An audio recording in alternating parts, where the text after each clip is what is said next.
പരിശുദ്ധമായ നാമം വാഴ്ത്തപ്പെടുമാറാകട്ടെ. தேவனுடைய பரிசுத்தமான நாமம் மகிமைப்படுவதாக.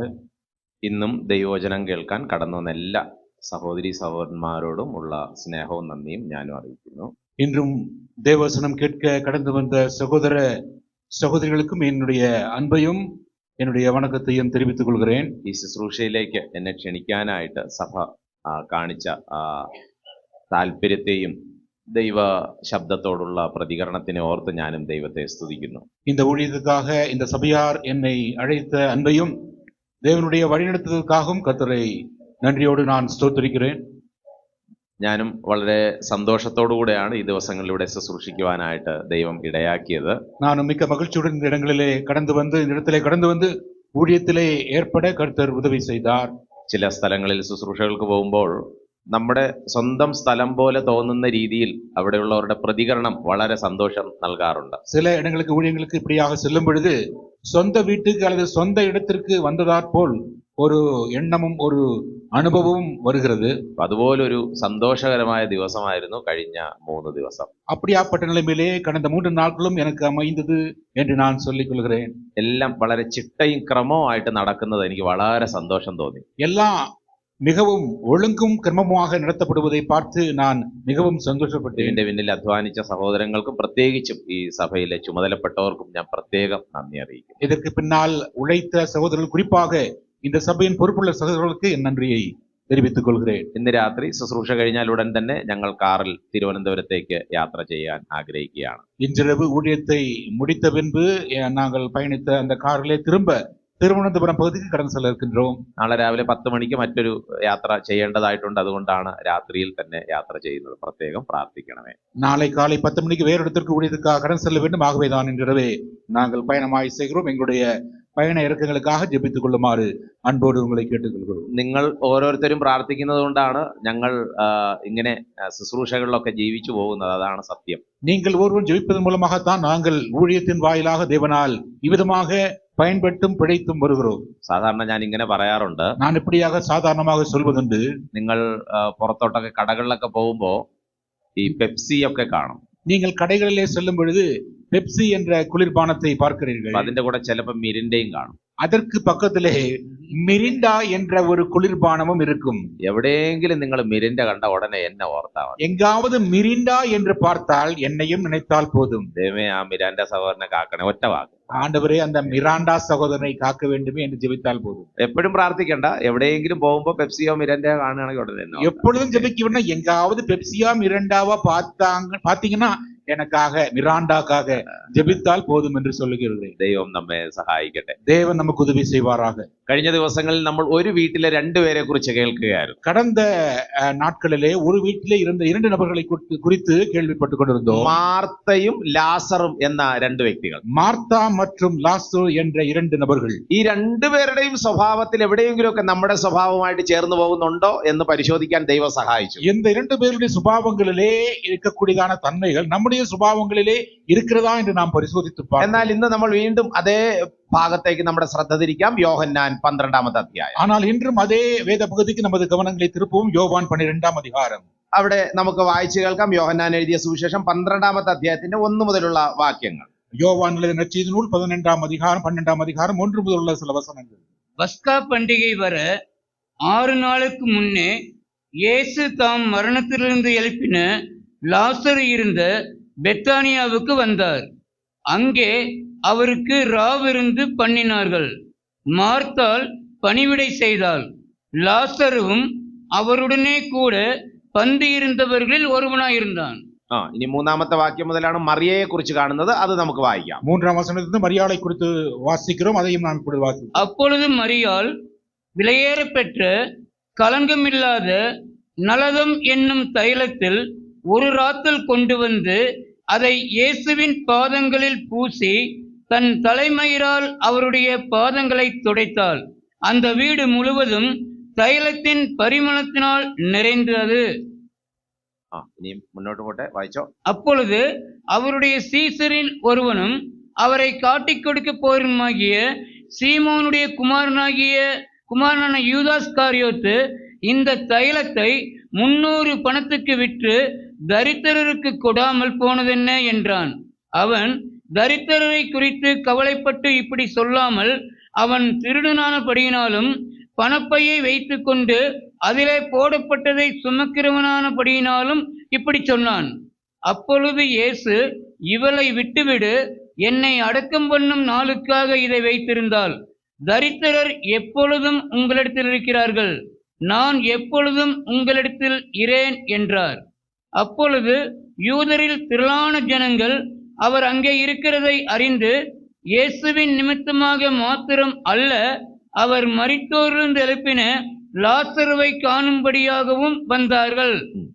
ഇവിടെ ഈ വീട്ടിലെ 3 വ്യക്തികൾ, இந்த வீட்டிலே 3 நபர்களை நாம் பார்க்கிறோம். മാർത്തയോ ശുശ്രൂഷ ചെയ്തു പോന്നു. மார்த்தாள் பற்பல வேலைகளை செய்து வந்தாள். മാർത്ത ഏൽപ്പിച്ച കാര്യം വിശ്വസ്തയോടെ മാർത്ത ചെയ്തു. மார்த்தாள் தனக்கு ஒப்புவிக்கப்பட்ட காரியங்களை உண்மையுள்ளவளாய் செய்து முடித்தாள். ഒരു പരാതിയുമില്ലാതെ ദൈവത്തിന് വേണ്ടി ശുശ്രൂഷിച്ച മാർത്ത, எந்த விதமான முறுமுறுப்பும் இல்லாமல் தேவனுக்காக ஊழியம் செய்த மார்த்தாள். ലാസർ കർത്താവിന്റെ കൂടെ ഇരുന്നു. லாசரு ஆண்டவரோடு உடன் இருந்தார். തന്റെ ജീവിതത്തിലെ മാറ്റമാണ് തന്നെ കർത്താവിനോടുകൂടെ ഇരിക്കാൻ സഹായിച്ചത്. தன்னுடைய வாழ்க்கையிலே வந்த மாறுதல் தான் அவனை ஆண்டவர் சமமாக உட்கார வைத்தது. ഇവിടെ നാം മറിയയെ ഇന്ന് പഠിക്കുക. இங்கே இப்பொழுது நாம் மரியாளை குறித்து படிக்க போகிறோம். മറിയയുടെ ജീവിതത്തിൽ നിന്ന് 2 കാര്യങ്ങളാണ് പ്രധാനമായിട്ട് പറയാമെന്ന് ആഗ്രഹിക്കുന്നത്. மரியாளின் வாழ்க்கையிலிருந்து 2 காரியங்களை முக்கியமாக சொல்லிக் கொள்ள விரும்புகிறேன். ഇത് ഈ 3 പേരിൽ ആരാണ് മുതിർന്ന ആള് എന്ന് നമുക്ക് കൃത്യമായിട്ട് അറിയത്തില്ല പ്രായം കൊണ്ട്. இந்த 3 பேரில் யார்தான் மூத்தவர்கள் என்று வயதின் அடிப்படையில் நம்மால் சரியாக சொல்லிக் கொள்ள முடியாது. എന്നാൽ മറിയയെ കുറിച്ച് നമ്മൾ വായിക്കുമ്പോൾ, ஆனால் மரியாளை குறித்து நாம் படிக்கும்போது അവിടെ നാം വായിക്കുന്ന ആദ്യത്തെ കാര്യം ഇതാണ്.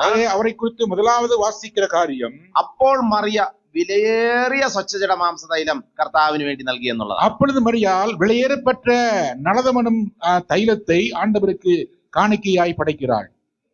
ഈ വിലയേറിയ തൈലം എന്ന് പറയുമ്പോൾ, விலையேறப்பட்ட தைலம் என்று சொல்லும்போது ആ തൈലത്തിന്റെ ആ വിലയും അതുപോലെ തന്നെ അതിന്റെ ആ അളവും വെച്ച് സാധാരണ വേദപണ്ഡിതന്മാര് പറയുന്നത്, அந்த தைலத்தினுடைய விலையும் அதன் கொள்ளளவையும் வைத்து வேத பண்டிதர்கள் அவ்வாறாக சொல்கிறார்கள். 1 വർഷം എങ്കിലും ജോലി ചെയ്യണം ഈ തൈലം വാങ്ങാനുള്ള പൈസ കിട്ടണമെങ്കിൽ. 1 வருடமாவது கடினமாக உழைக்க வேண்டும் இந்த தைலத்தை வாங்குவதற்கான பணத்தை சம்பாதிப்பதற்கு. അപ്പോൾ മറിയ നേരത്തെ തന്നെ ഇങ്ങനെ പ്ലാൻ ചെയ്തു വെച്ചിരുന്നു, എനിക്ക് യേശു കർത്താവിന് ചിലത് കൊടുക്കണം.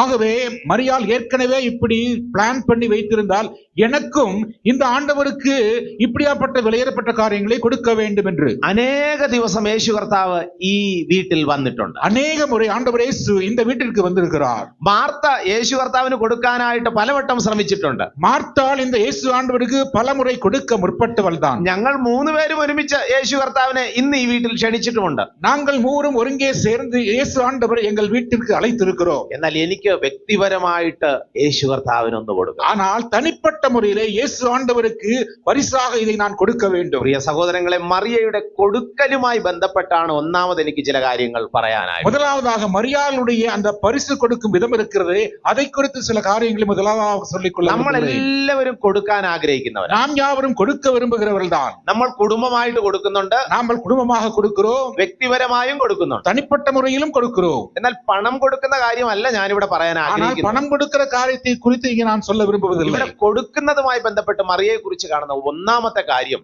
இங்கே கொடுக்கிற விதத்திலே மரியாளை குறித்து முதலாவதாக நாம் கண்டுகொள்ளுகிற முதல் காரியம், മറിയ നേരത്തെ പ്ലാൻ ചെയ്തുകൊണ്ടാ അവസാനം കൊടുത്തത്. மரியாள் ஏற்கனவே திட்டம் பண்ணி தீர்மானம் பண்ணி எடுத்து கொடுத்தாள். 1 വർഷത്തെ അധ്വാനം, 1 வருட உழைப்பு. ഓരോ ദിവസവും മറിയ ജോലിക്ക് പോകുമ്പോൾ, ஒவ்வொரு நாளும் வேலைக்கு மரியாள் செல்லும் போது, അയ്യോ എന്റെ ദൈവത്തിന് കൊടുക്കാനായിട്ട് ഇത്രയും തുകയ്ക്കുള്ള സാധനം വേണം, അതുകൊണ്ട് ഞാൻ ആർത്തിയോടെ ആവേശത്തോടെ ജോലി ചെയ്യണം. என் ஆண்டவருக்கு கொடுப்பதற்கு இவ்வளவு விலையேறப்பட்ட விலை மதிப்புமிக்க பொருள் வேண்டுமே, ஆகவே உழைத்து உழைத்து நான் பாடுபடுவேன் என்று தீர்மானித்தார். ഞാൻ ദൈവത്തെ മഹത്വപ്പെടുത്താനായിട്ടാണ് കൊടുക്കാൻ പോകുന്നത്, நான் தேவனை மகிமைப்படுத்தத்தான் கொடுக்க போகிறேன். അപ്പോൾ ഈ ജോലിക്ക് പോകുന്നതിന്റെ പ്രധാന ഉദ്ദേശം എന്താണ്? ஆகவே வேலைக்கு போவதன் முக்கிய நோக்கம் என்ன? இயேசுவுக்கு கொடுக்க. ദൈവത്തിന് കൊടുക്കണം. தேவனுக்கு கொடுப்பதற்காக.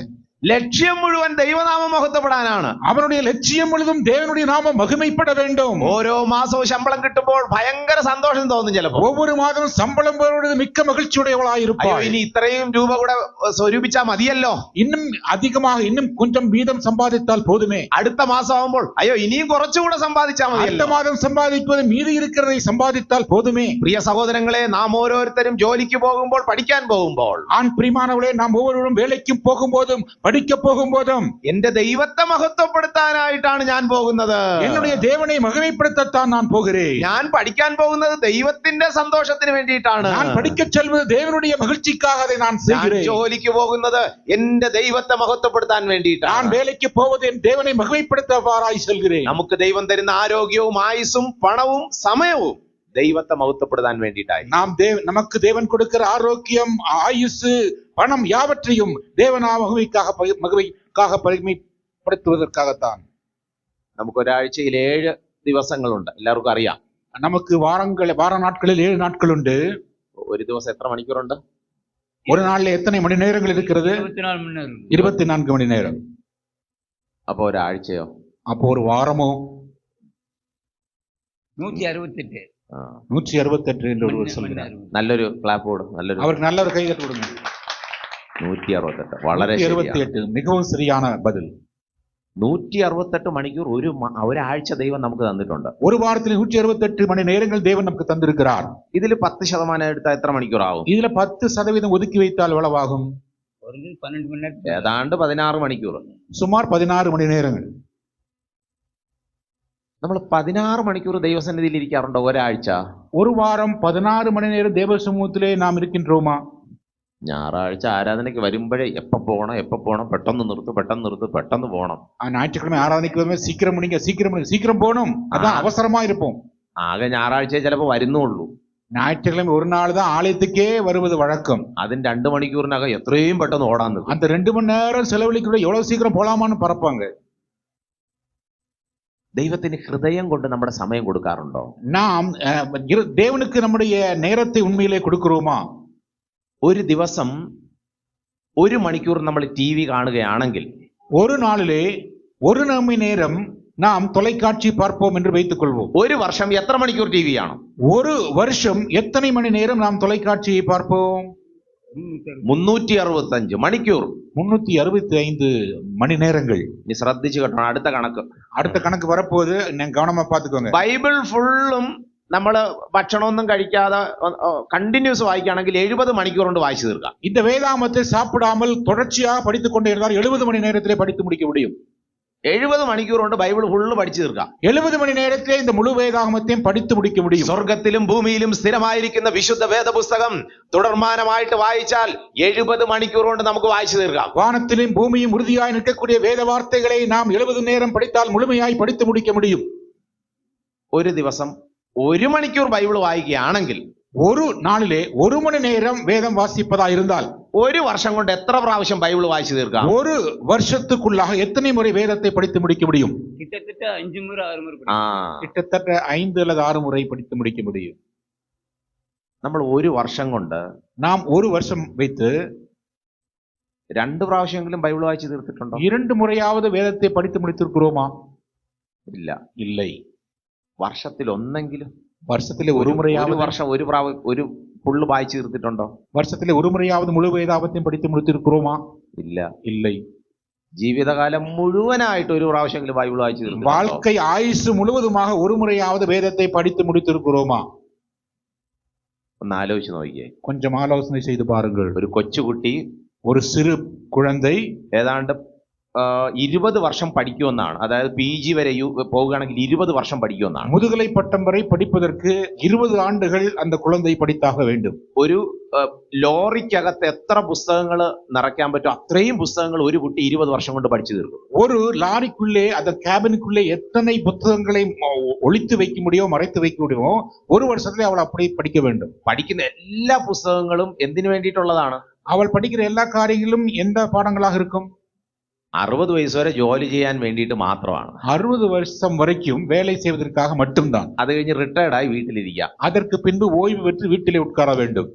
ഈ പുസ്തകം പഠിച്ചാൽ, ஆனால் இந்த புத்தகத்தை படித்தால் നിത്യതയിലും ദൈവം പ്രയോജനം തരും. நித்தியத்துக்குமாக பயன் தரும் புத்தகமாக இது இருக்கிறது. ദൈവത്തിന് വേണ്ടി ഈ വേദപുസ്തകത്തെ ശരിയായി ബഹുമാനിച്ച് മാനിച്ചാൽ ഈ വേദപുസ്തകം നമ്മളെ ചുമക്കും. தேவனுக்காக இந்த வேதாகமத்தை கனப்படுத்தி இதற்குரிய நேரத்தை கொடுத்து அதை மகிமைப்படுத்தினால் தேவன் நம்முடைய வாழ்க்கையையும் நம்மையும் கனப்படுத்துவார். നമ്മൾ മറ്റു കാര്യങ്ങൾ പഠിക്കേണ്ടെന്നല്ല, യൗവനക്കാരോട് ഞാൻ പ്രത്യേകിച്ച് പറയണം, നിങ്ങൾ പഠിക്കേണ്ടെന്നല്ല, പഠിച്ചോളണം. வாலிப பிள்ளைகளும் மற்றவர்களை பார்த்து வேறொன்றையும் படிக்க வேண்டாம் என்று சொல்வதில்லை, மற்ற காரியங்களும் படித்துத்தான் ஆக வேண்டும். പക്ഷേ ஆனால் നിത്യജീവൻ നൽകുന്ന ഈ പുസ്തകത്തിന് അതിന്റെ അത്രയെങ്കിലും വില നമ്മൾ കൊടുക്കുന്നുണ്ടോ? நித்திய ஜீவனை கொடுக்கக்கூடிய இந்த புத்தகத்திற்கு அதற்கேற்ற அவ்வளவு மகிமையும் கனத்தையும் நாம் கொடுக்கிறோமா? നമ്മുടെ സമയം എത്ര ദൈവത്തിന് കൊടുക്കുന്നു എന്ന് നാം ഒന്ന് പരിശോധിക്കാൻ ദൈവം നമ്മളെ സഹായിക്കും. நம்முடைய நேரத்தை எவ்வளவாய் ஆண்டவருக்காக கொடுக்கிறோம் என்று சற்று நாம் பரிசோதித்து பார்ப்போம். ഒരു വർഷം മുഴുവൻ ഈ സഹോദരി അധ്വാനിക്കുകയാണ്. ஒரு வருடம் முழுவதுமாக இந்த சகோதரி உழைக்கிறாள். ഈ അധ്വാനിക്കുമ്പോഴും മുഴുവനുള്ള ചിന്ത ഇതാണ്: എനിക്ക് വേണ്ടിയിട്ടല്ല, ദൈവത്തിന് വേണ്ടിയിട്ടാ, എനിക്ക് വേണ്ടിയിട്ടല്ല, ദൈവത്തിന് വേണ്ടിയിട്ടാ. உழைக்கும் போதெல்லாம் இந்த சகோதரி நினைப்பது எனக்காகவல்ல, எனக்காக அல்ல, என் ஆண்டவருக்காக நான் உழைக்கிறேன். ഇനി വളരെ ശ്രദ്ധിച്ചോ, மீண்டும் கவனமாக இதை பாருங்கள். അങ്ങനെ പൈസ ഏതാണ്ട് ശരിയായി. அப்படி சேர்த்து வைச்ச பொழுது ஏதோ ஓரளவுக்கு தேரும் அளவுக்கு பணம் காசு வந்து சேர்ந்தது. വിലപിടിപ്പുള്ള തൈലം വാങ്ങാനുള്ള പൈസ ശരിയായി. விலை மதிப்புமிக்க அந்த தைலத்தை வாங்கக்கூடிய கிரயம் வந்தாயிற்று.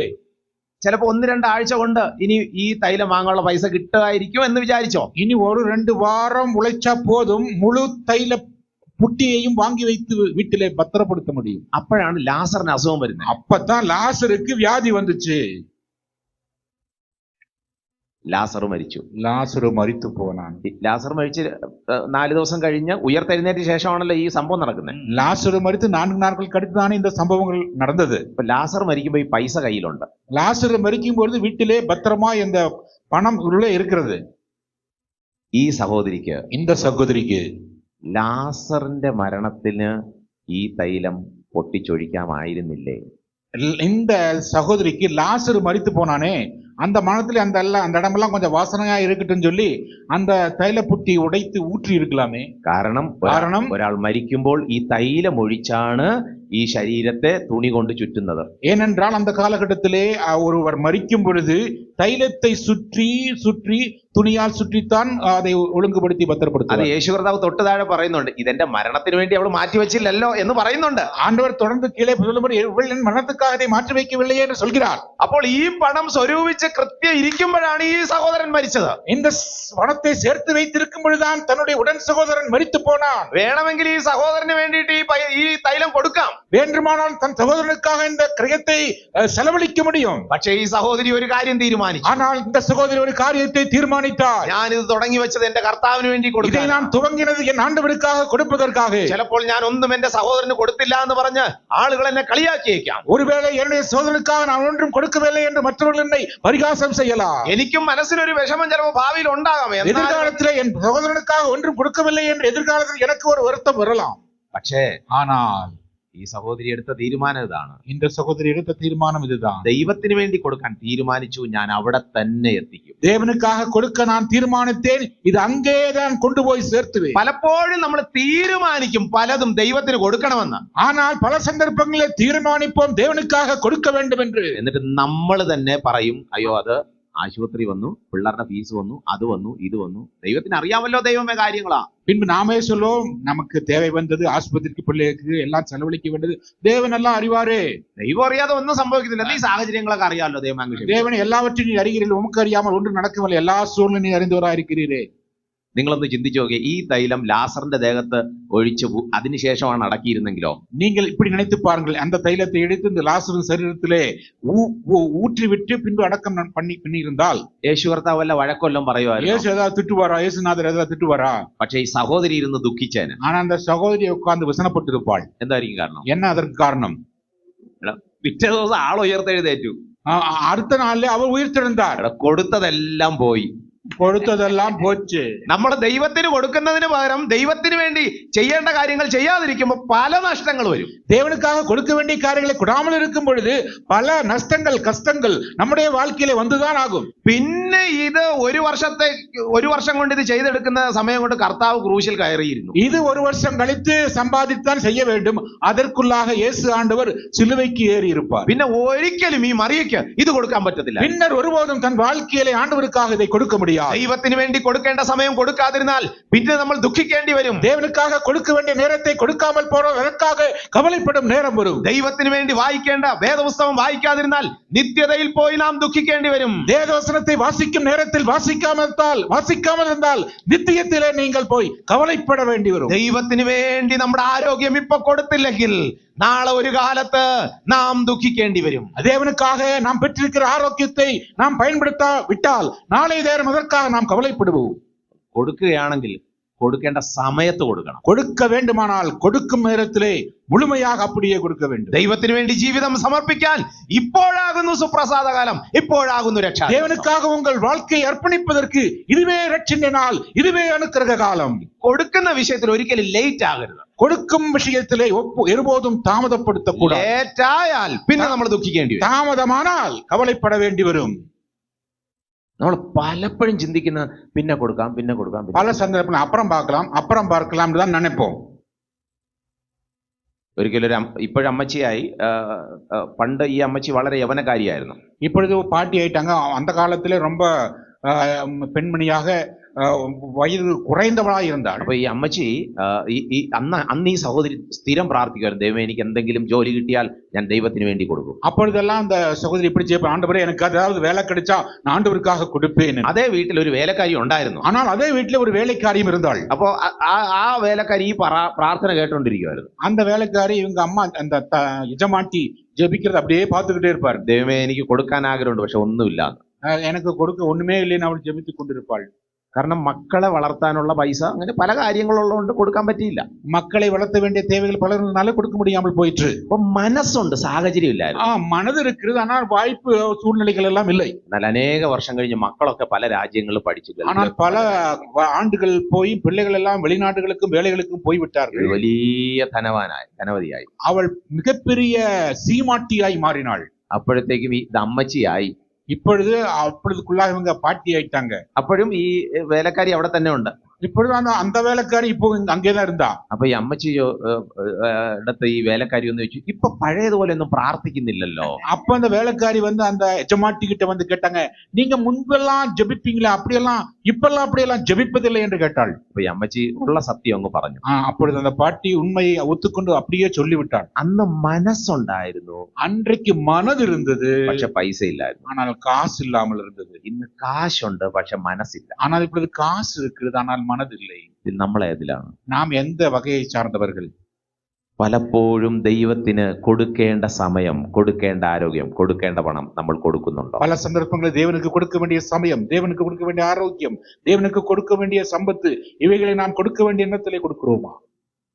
കൊടുക്കുന്നതിൽ രണ്ടാമത് നമ്മൾ കാണുന്ന ഒരു കാര്യം, മറിയയുടെ കാര്യത്തിൽ കൊടുപ്പதை குறித்து பார்க்கும் பொழுது மரியாளின் பட்சத்தில் நான் பார்க்கிற இரண்டாவது காரியம், മറിയ പരമാവധി കൊടുത്തു. மரியாள் தன்னால் முடிந்த அளவுக்கு கொடுத்தாள். തലമുടി കൊണ്ട് തുടച്ചു. தன் தலைமயிரால் ஆண்டவரின் பாதத்தை துடைத்தாள். അവിടെ ഒരു പ്രത്യേക കാര്യം നമ്മൾ കാണുന്നു. அதை கவனமாக பார்த்தால் ஒரு பதம் அங்கே பயன்படுத்தப்படுகிறது. ഒന്നുകൂടെ വായിച്ച 4ാമത്തെ വാക്യം, 4வது வசனத்தை மீண்டுமாய் வாசிப்போம்.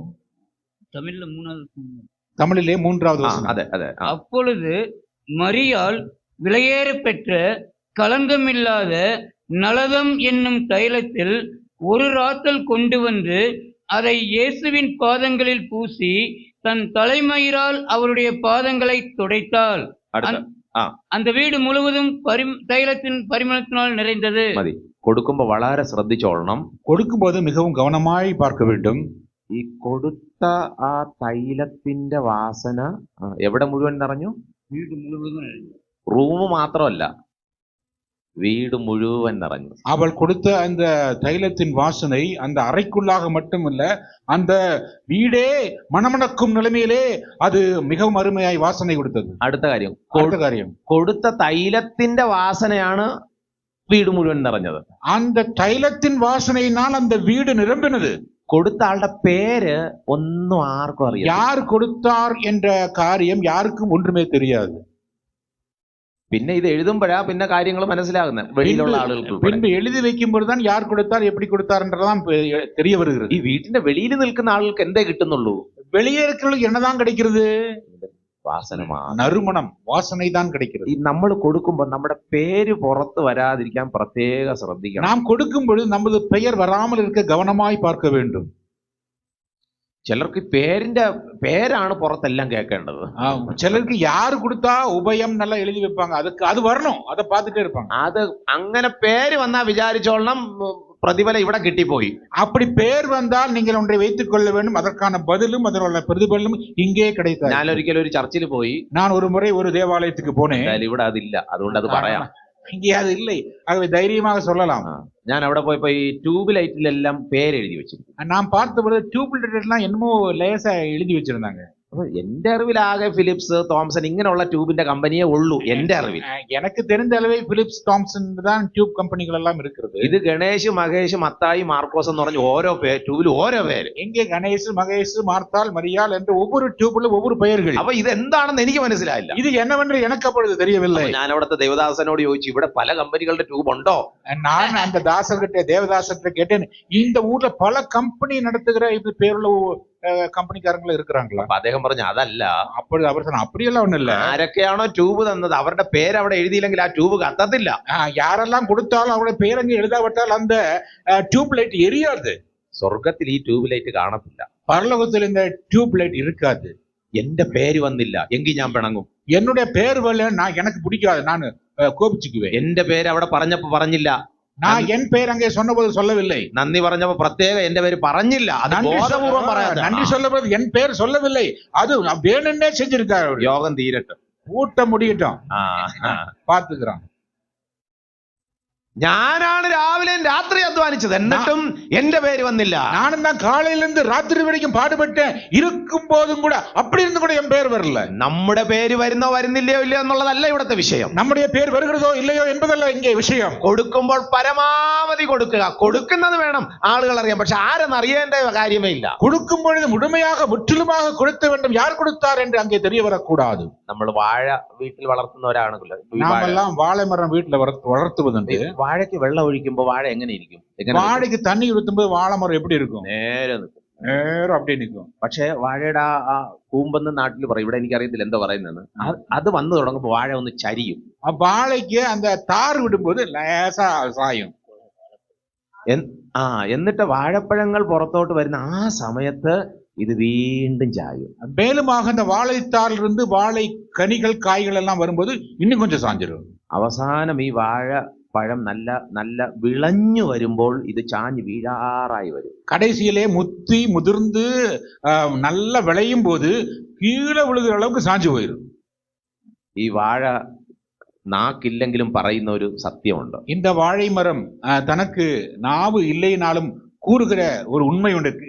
യജമാനനെ എന്റെ തലയെ വെട്ടിക്കോ, ഞാൻ റെഡിയായി. யஜமானனே என் தலையை வெட்டிக்கோங்க, நான் ரெடி ஆயிட்டேன். കുനിഞ്ഞു കൊടുക്കുകയാണ്. குமிந்து கொடுக்கிறது. ഫലം വരുമ്പോൾ കൂടുതൽ കുനിയണം. நாம் பலத்தை வெளிப்படுத்தும் போது, கனி கொடுக்கும் போது அதிகமாய் கீழே போகணும். കഴിവുകൾ ദൈവം തരുന്നുവെന്ന് മറ്റുള്ളവർ പറയുമ്പോൾ കൂടുതൽ കുനിയട്ടെ. அதிகமான திறமை உங்களுக்கு வருகிறது மற்றவர்கள் பாராட்டும் போது கீழே விழும் அளவுக்கு குனிந்து விடுங்கள். മക്കൾ പുതിയ കാര്യങ്ങൾ പഠിച്ചു, കോളേജിൽ പോയി, അവർക്ക് ജോലി കിട്ടി എന്നൊക്കെ മറ്റുള്ളവരോട് പറയുമ്പോൾ കൂടുതൽ കുനിയട്ടെ. மக்கள் கல்லூரியிலே நல்ல வேலையெல்லாம் படிச்சுட்டாங்க, பிடிச்சிட்டாங்க, பெரிய ஆள் ஆயிட்டாங்கன்னு சொல்ல வரும் பொழுது இன்னும் கீழே விழும் அளவுக்கு குனிந்து விடுங்கள். വീട് ചില കാര്യങ്ങളൊക്കെ ചെയ്തു, അല്പം കൂടെ നല്ല വീടായി എന്ന് വരുമ്പോൾ കൂടുതൽ കുനിയാനായിട്ട് வீட்டிலிருந்தோம், ஒரு வீட்டை கட்டி முடித்து அழகான ஒரு மாளிகை வந்து விட்டது என்று சொல்லி வரும் பொழுது இன்னும் கீழே விழுமளவுக்கு குனிந்து விடுங்கள். എത്രത്തോളം അറിവ് കൂടുന്നോ, എത്രത്തോളം കാര്യങ്ങൾ വരുന്നോ, അത്രത്തോളം കുനിയാൻ ദൈവം നമ്മെ സഹായിക്കും. எவ்வளவு தூரம் அறிவு வருகிறதோ, எவ்வளவு தூரம் தெரிய வருகிறதோ, அப்பொழுதெல்லாம் குனிய குனிய நீங்கள் குனிந்து கொண்டே இருங்கள். മർക്കോസ് എഴുതിയ സുവിശേഷത്തിൽ ഒരു വാക്യം വായിക്കാം. 14-ാമത്തെ അധ്യായത്തിലാണത്. മാർക്ക് എഴുതിയ നക്ഷത്രത്തിനുള്ള ഒരു വചനത്തെ വാസിപ്പോത് 14-ാം அதிகாரத்திலே வருகிறது. പ്രത്യേകം കർത്താവ് എടുത്തു പറയുന്ന ഒരു കാര്യം, அங்கே ஆண்டவர் பிரத்யேகமாக எடுத்து சொல்லும் ஒரு காரியம் இருக்கிறது. മർക്കോസ് 14:8. மார்க்கு 14:8. இவள் தன்னால் இயன்றதை செய்தால் நான் அடக்கம் பண்ணப்படுவதற்கு எத்தனமாக என் சரீரத்தில் தைலம் பூச முந்திக் கொண்டாள். അവൾ തന്നാലാവത് ചെയ്തു. இவள் தன்னால் இயன்றதை செய்தாள். കർത്താവ് അത് എടുത്തു പറയുകയാണ്. ஆண்டவர் அதை எடுத்துக் கூறுகிறார். പറ്റുന്നതിന്റെ പരമാവധി ആ സഹോദരി ചെയ്തു. இயன்ற மட்டும் அவள் செய்து முடித்தாள். നമ്മൾ പരമാവധി ചെയ്യുന്നുണ്ടോ? நாம் இயன்றவரை செய்கிறோமா? എന്നെ കൊണ്ട് പറ്റുന്ന പരമാവധി നേരത്തെ ചർച്ചിൽ വന്നു. என்னால் முடிஞ்ச அளவுக்கு என்றளவுக்கு நேரமா வந்துட்டேன் சர்ச்சுக்கு. എന്നെ കൊണ്ട് പറ്റുന്ന രീതിയിൽ ഞാൻ ആ പാട്ട് പാടി. என்னால் முடிந்த அளவுக்கு எப்படி பாட முடியுமோ அப்படி நான் அந்த பாட்டை பாடினேன். നമുക്ക് എല്ലാവർക്കും ശബ്ദമുണ്ട്. நமக்கு எல்லாருக்கும் குரல் வளம் இருக்கிறது. എന്നെ കൊണ്ട് പറ്റുന്ന രീതിയിൽ പരമാവധി ഞാൻ ആ പാട്ട് പാടി. என்னால் முடிந்த அளவுக்கு என்னால் இயன்ற மட்டும் அந்த பாடலை பாடினேன். എന്നെ കൊണ്ട് പറ്റുന്ന രീതിയിൽ രാവിലെ അതിരാവിലെ എഴുന്നേറ്റ് ദൈവസന്നിധിയിൽ പ്രാർത്ഥിക്കാനില്ല. என்னால் முடிந்த அளவுக்கு அதிகாலையில் எழுந்து தேவ சமூகத்தில் என்னால் ஜெபிக்க முடிந்தது. നമുക്ക് ഇന്ന് മുട്ടുകുത്താൻ താല്പര്യമില്ലെങ്കിൽ ഒരു കാലത്ത് നമ്മൾ മുട്ടുകുത്തി പോകും. ஒரு நாளிலே இன்று நாம் முழங்கால்களை மடக்க விருப்பமில்லாதிருப்போமானால் ஒரு நாளிலே நாம் முழங்கால்களை நாம் முடக்க வேண்டி வரும். യേശു കർത്താവ് മറ്റൊരു ഭാഗത്ത് കൊടുക്കുന്നതിനെ കുറിച്ച് ഇതേ കാര്യം പറയുന്നുണ്ട്. 12-ാമത്തെ അധ്യായത്തിലാണത്. ஆண்டவர் இயேசு கிறிஸ்து கொடுக்கும் காரியத்தை குறித்து 12ஆம் அதிகாரத்திலே இன்னொரு வசனத்திலே இப்படியாய் கூறுகிறார். വായിച്ചോ 12-ാമത്തെ അധ്യായത്തിന്റെ 43-44 വാക്യങ്ങൾ. 12ஆம் அதிகாரம் 43-44 வசனங்கள். அப்பொழுது அவர் தம்முடைய சீசரை அழைத்து, காணிக்கை பெட்டியில் பணம் போற்ற மற்றெல்லாரை பார்க்கிலும் இந்த ஏழை விதவை அதிகமாய் போட்டாள் என்று மெய்யாகவே உங்களுக்கு சொல்லுகிறேன். அவர்கள் எல்லோரும் தங்கள் பரிபூரணத்திலிருந்து எடுத்து போட்டார்கள். இவளோ தன் வறுமையிலிருந்து தன் ஜீவனத்துக்கு உண்டாயிருந்ததெல்லாம் போட்டுவிட்டாள் என்றார். ആ കൊടുക്കുന്നതിന്റെ രീതിയെ കുറിച്ച് ദൈവം പറയുന്നത് ശ്രദ്ധിച്ചോ? கொடுக்கும் முறைமையை குறித்து ஆண்டவர் சொல்லுகிற விதத்தை பாருங்கள். തന്റെ ഉപജീവനത്തിൽ നിന്ന് പരമാവധി കൊടുത്തു. தன்னுடைய ஜீவனத்துக்கடுத்தவைகளில் முழுமையானதை போட்டு விட்டாள். നമുക്കൊരു ചിന്തയുണ്ട്, ഈ ദൈവത്തിന് ഇങ്ങനെ പൈസയൊക്കെ കൊടുക്കേണ്ട വല്ല കാര്യം? நமக்கு இப்படி ஒரு நினைப்பு இருக்கு, இந்த ஆண்டவருக்கு பணம் எல்லாம் தேவையா? എല്ലാരോടും പറയണം, നിങ്ങൾക്ക് സ്വർഗത്തിൽ പണം ട്രാൻസ്ഫർ ചെയ്യാനായിട്ട് പറ്റും. உங்களுக்கு எல்லா இடத்துல நீங்க போய் சொல்லுங்கள், உங்களுக்கு பரலோகத்திலே உங்கள் പണത്തെ അனுപ്പ முடியும். നിങ്ങൾക്ക് ഇവിടെയുള്ള എല്ലാ പണവും സ്വർഗത്തിൽ ട്രാൻസ്ഫർ ചെയ്യാൻ സാധിക്കും. വളരെ ഈസി ആയിട്ടുള്ള ഒരു മാർഗ്ഗം. உங்களுக்கு இப்ப சேர்த்து வச்சிருக்கீங்கல்ல, இந்த எல்லா பணத்தையும் ரொம்ப சுலபமாக பரலோகத்துக்கு அனுப்ப முடியும். എങ്ങനെയെന്നറിയാമോ? எப்படி தெரியுமா? നോഹയുടെ കാലത്ത് ദൈവം എന്തോ പറഞ്ഞു നോഹയോട്? நோவாவின் காலத்திலே ஆண்டவர் நோவாவை பார்த்து என்ன சொன்னார்? നീ പെട്ടകം പണിയണം. நீ பேழையை உண்டு பண்ணு. ഈ പെട്ടകം പണിയാൻ അന്നത്തെ കാലത്ത് ഇദ്ദേഹത്തിന് പൈസ വിരിക്കാൻ പോകാൻ പറ്റത്തില്ല. அந்த காலத்திலே பேழை உண்டு பண்ணுவதற்கு வசூல் பண்ண ஊர் ஊராக போக முடியாது. അപ്പൊ ഇദ്ദേഹം എന്ത് ചെയ്തായിരിക്കും? அப்பொழுது என்ன அவர் செய்திருப்பார்? തനിക്കുള്ള പണമെല്ലാം ഉപയോഗിച്ച് പെട്ടകം പണിയാൻ തുടങ്ങി. தனக்கு எவ்வளவு பணம் இருக்கிறதோ அதை முதலாவது கொண்டு வந்து பேழையை உண்டாக்க ஆரம்பித்தார். അപ്പൊ ഭാര്യയും മക്കളും ഒക്കെ ചോദിച്ചാണ്, ഇതെന്തോ പരിപാടി? அப்ப மனைவியும் பிள்ளை என்ன வேலை செஞ்சுட்டு இருக்கிறீங்க நீங்க? അത് മഴ പെയ്യാൻ പോകുന്നു. மழை வரப்போகுது. മഴ എന്നുള്ളത് എന്താണെന്ന് പോലും അന്ന് ഒരു മനുഷ്യനും കണ്ടിട്ടില്ല. அந்த காலகட்டத்திலே மழை என்ற காரியம் என்னதென்பதை ஒருவரும் கண்டதில்லை, பார்த்ததில்லை. അപ്പൊ ഈ ആകാശത്ത് നിന്ന് വെള്ളം വീഴുമെന്ന് പറഞ്ഞാൽ അതെങ്ങനെ നടക്കും? வானத்திலிருந்து தண்ணீர் விழும் என்று சொன்னால் அது எப்படி நடக்கும்? ഇവരെല്ലാം ആകെ കണ്ടിട്ടുള്ളത് തണ്ണി ഇങ്ങനെ ഒഴുകി പോകുന്നതാണ്. இவங்க பார்த்ததெல்லாம் அந்த நதியாக ஒழுகுகிற தண்ணீரை தான். ഇത് ആകാശത്ത് നിന്ന് എങ്ങനെ വെള്ളം വരും? வானத்திலிருந்து எப்படி தண்ணீர் வரும்? ആളുകൾ കളിയാക്കി കാണും. மற்றவர்கள் அவரை பார்த்து பரிகாசம் செய்து, എന്നാലും ഇവർ ആ പെട്ടകം പണിതുകൊണ്ടേയിരുന്നു. ஏன் இருந்தாலும் அந்த பேழையை அவர் உண்டு பண்ணிக்கொண்டே இருந்தார். ഞാൻ ഇങ്ങനെ ചിന്തിക്കുകയാണ്, நான் இப்படி அதை நினைக்கிறேன். ഈ പെട്ടകം പണിയുന്ന സമയത്ത് നോഹ പറഞ്ഞു കാണും, നമുക്ക് നമ്മുടെ സ്ഥലവും വീടും എല്ലാം വിറ്റ് ആ പൈസയും കൊണ്ട് തടി വാങ്ങാം. அந்த பேழை உண்டு பண்ணும் இடத்திலே தன்னுடைய மனைவியிடத்தும் பிள்ளையிடத்திலே சொல்லி இருக்கிறார்கள், நமக்கு இருக்கிற வீடும் காசும் நிலபலங்கள் எல்லாம் விற்று பேழையை உண்டு பண்ண ஆரம்பிப்போம் என்று சொல்லி இருப்பார். ഞാൻ ഇങ്ങനെ ചിന്തിക്കുകയാണ്, அதை நினைக்கிறேன். അതിന്റെ അവസാനത്തെ ഡോറും കൂടെ വയ്ക്കണം. அதனுடைய கடைசி கதவும் கூட வைத்தாக வேண்டும். അതിന് ഇനി സ്ഥലമൊന്നും വിൽക്കാനില്ല. அதுக்காக விக்கிறதுக்கு இடமும் ஒண்ணும் கிடையாது, நிலமும் கிடையாது. അപ്പൊ നോഹയും ഭാര്യയും കൂടെ പറഞ്ഞാണ്, அப்பொழுது நோவாவும் மனைவியும் சொல்லி பிள்ளைங்களும் சொல்லி, നമുക്ക് ഈ കുടുംബ വീട് കൂടെ അങ്ങ് വിൽക്കാം. நம்முடைய தரவாடு, நம்முடைய வீடு இருக்குது இல்லையா, நம்ம அப்பா அம்மா எல்லாம் இருந்த வீடு, அதையும் வித்துடலாம். അങ്ങനെ അവർ അവസാനം അതും വിറ്റു. கடைசியாக அதையும் வித்து விட்டார். ആ പൈസയും വെച്ച് ഇത് പണിതു. அதை விற்று அந்த காசையும் சேர்த்து வச்சு அதுவும் பயன்படுத்தி பேழையை உண்டு பண்ணினாங்க. കാണുന്നവരെല്ലാം എന്തോ പറഞ്ഞു കാണും. பாக்குறவங்க எல்லாம் என்ன சொல்லி இருப்பாங்க? എടാ, ഒരു 5 സെന്റ് സ്ഥലമെങ്കിലും മാറ്റിയിടണ്ടേ, ஒரு 5 சென்ட் ஆச்சு உங்க சொந்த தேவைக்காக ஒதுக்கி வைக்க கூடாதா? ഇങ്ങനെ ഒരു ഉപദേശി ഉണ്ടാ? இப்படி ஒரு பாஸ்டர் இருக்கிறாரா? മക്കൾക്ക് വേണ്ടി പോലും 5 പൈസ മാറ്റി വെക്കാത്ത പാസ്റ്റർ. பிள்ளைகளுக்காக ஒரு 5 காசு கூட மாத்தி வைக்காத பாஸ்டர். ഇവരുടെ പണമെല്ലാം ഈ തടിയിലായി. இந்த அவங்க பணத்தை எல்லாம் கொண்டு போய் அந்த மரத்துல கொண்டு போய் விட்டுட்டாங்க பணத்தை. ആളുകൾ ചിലപ്പോൾ കളിയാക്കി കാണും. மற்றவர்கள் ஒருவேளை பரியாசம் செய்திருக்கலாம். മഴ പെയ്യാൻ തുടങ്ങി. மழை பெய்ய ஆரம்பித்தது. മഴ പെയ്ത് ഭൂമിയിൽ നിന്നും വെള്ളം പൊങ്ങാൻ തുടങ്ങി. மழை பெய்து பூமியிலிருந்து தண்ணீர் பொங்க ஆரம்பித்தது. നോഹയുടെ ഇൻവെസ്റ്റ്മെന്റ് മാത്രം വെള്ളത്തിന്റെ മുകളിൽ പൊങ്ങിക്കൊണ്ടേയിരുന്നു. நோவா சேமித்து வைத்த அந்த சேமிப்பு மாத்திரம் தண்ணீரின் மேலே மிதக்க ஆரம்பித்தது.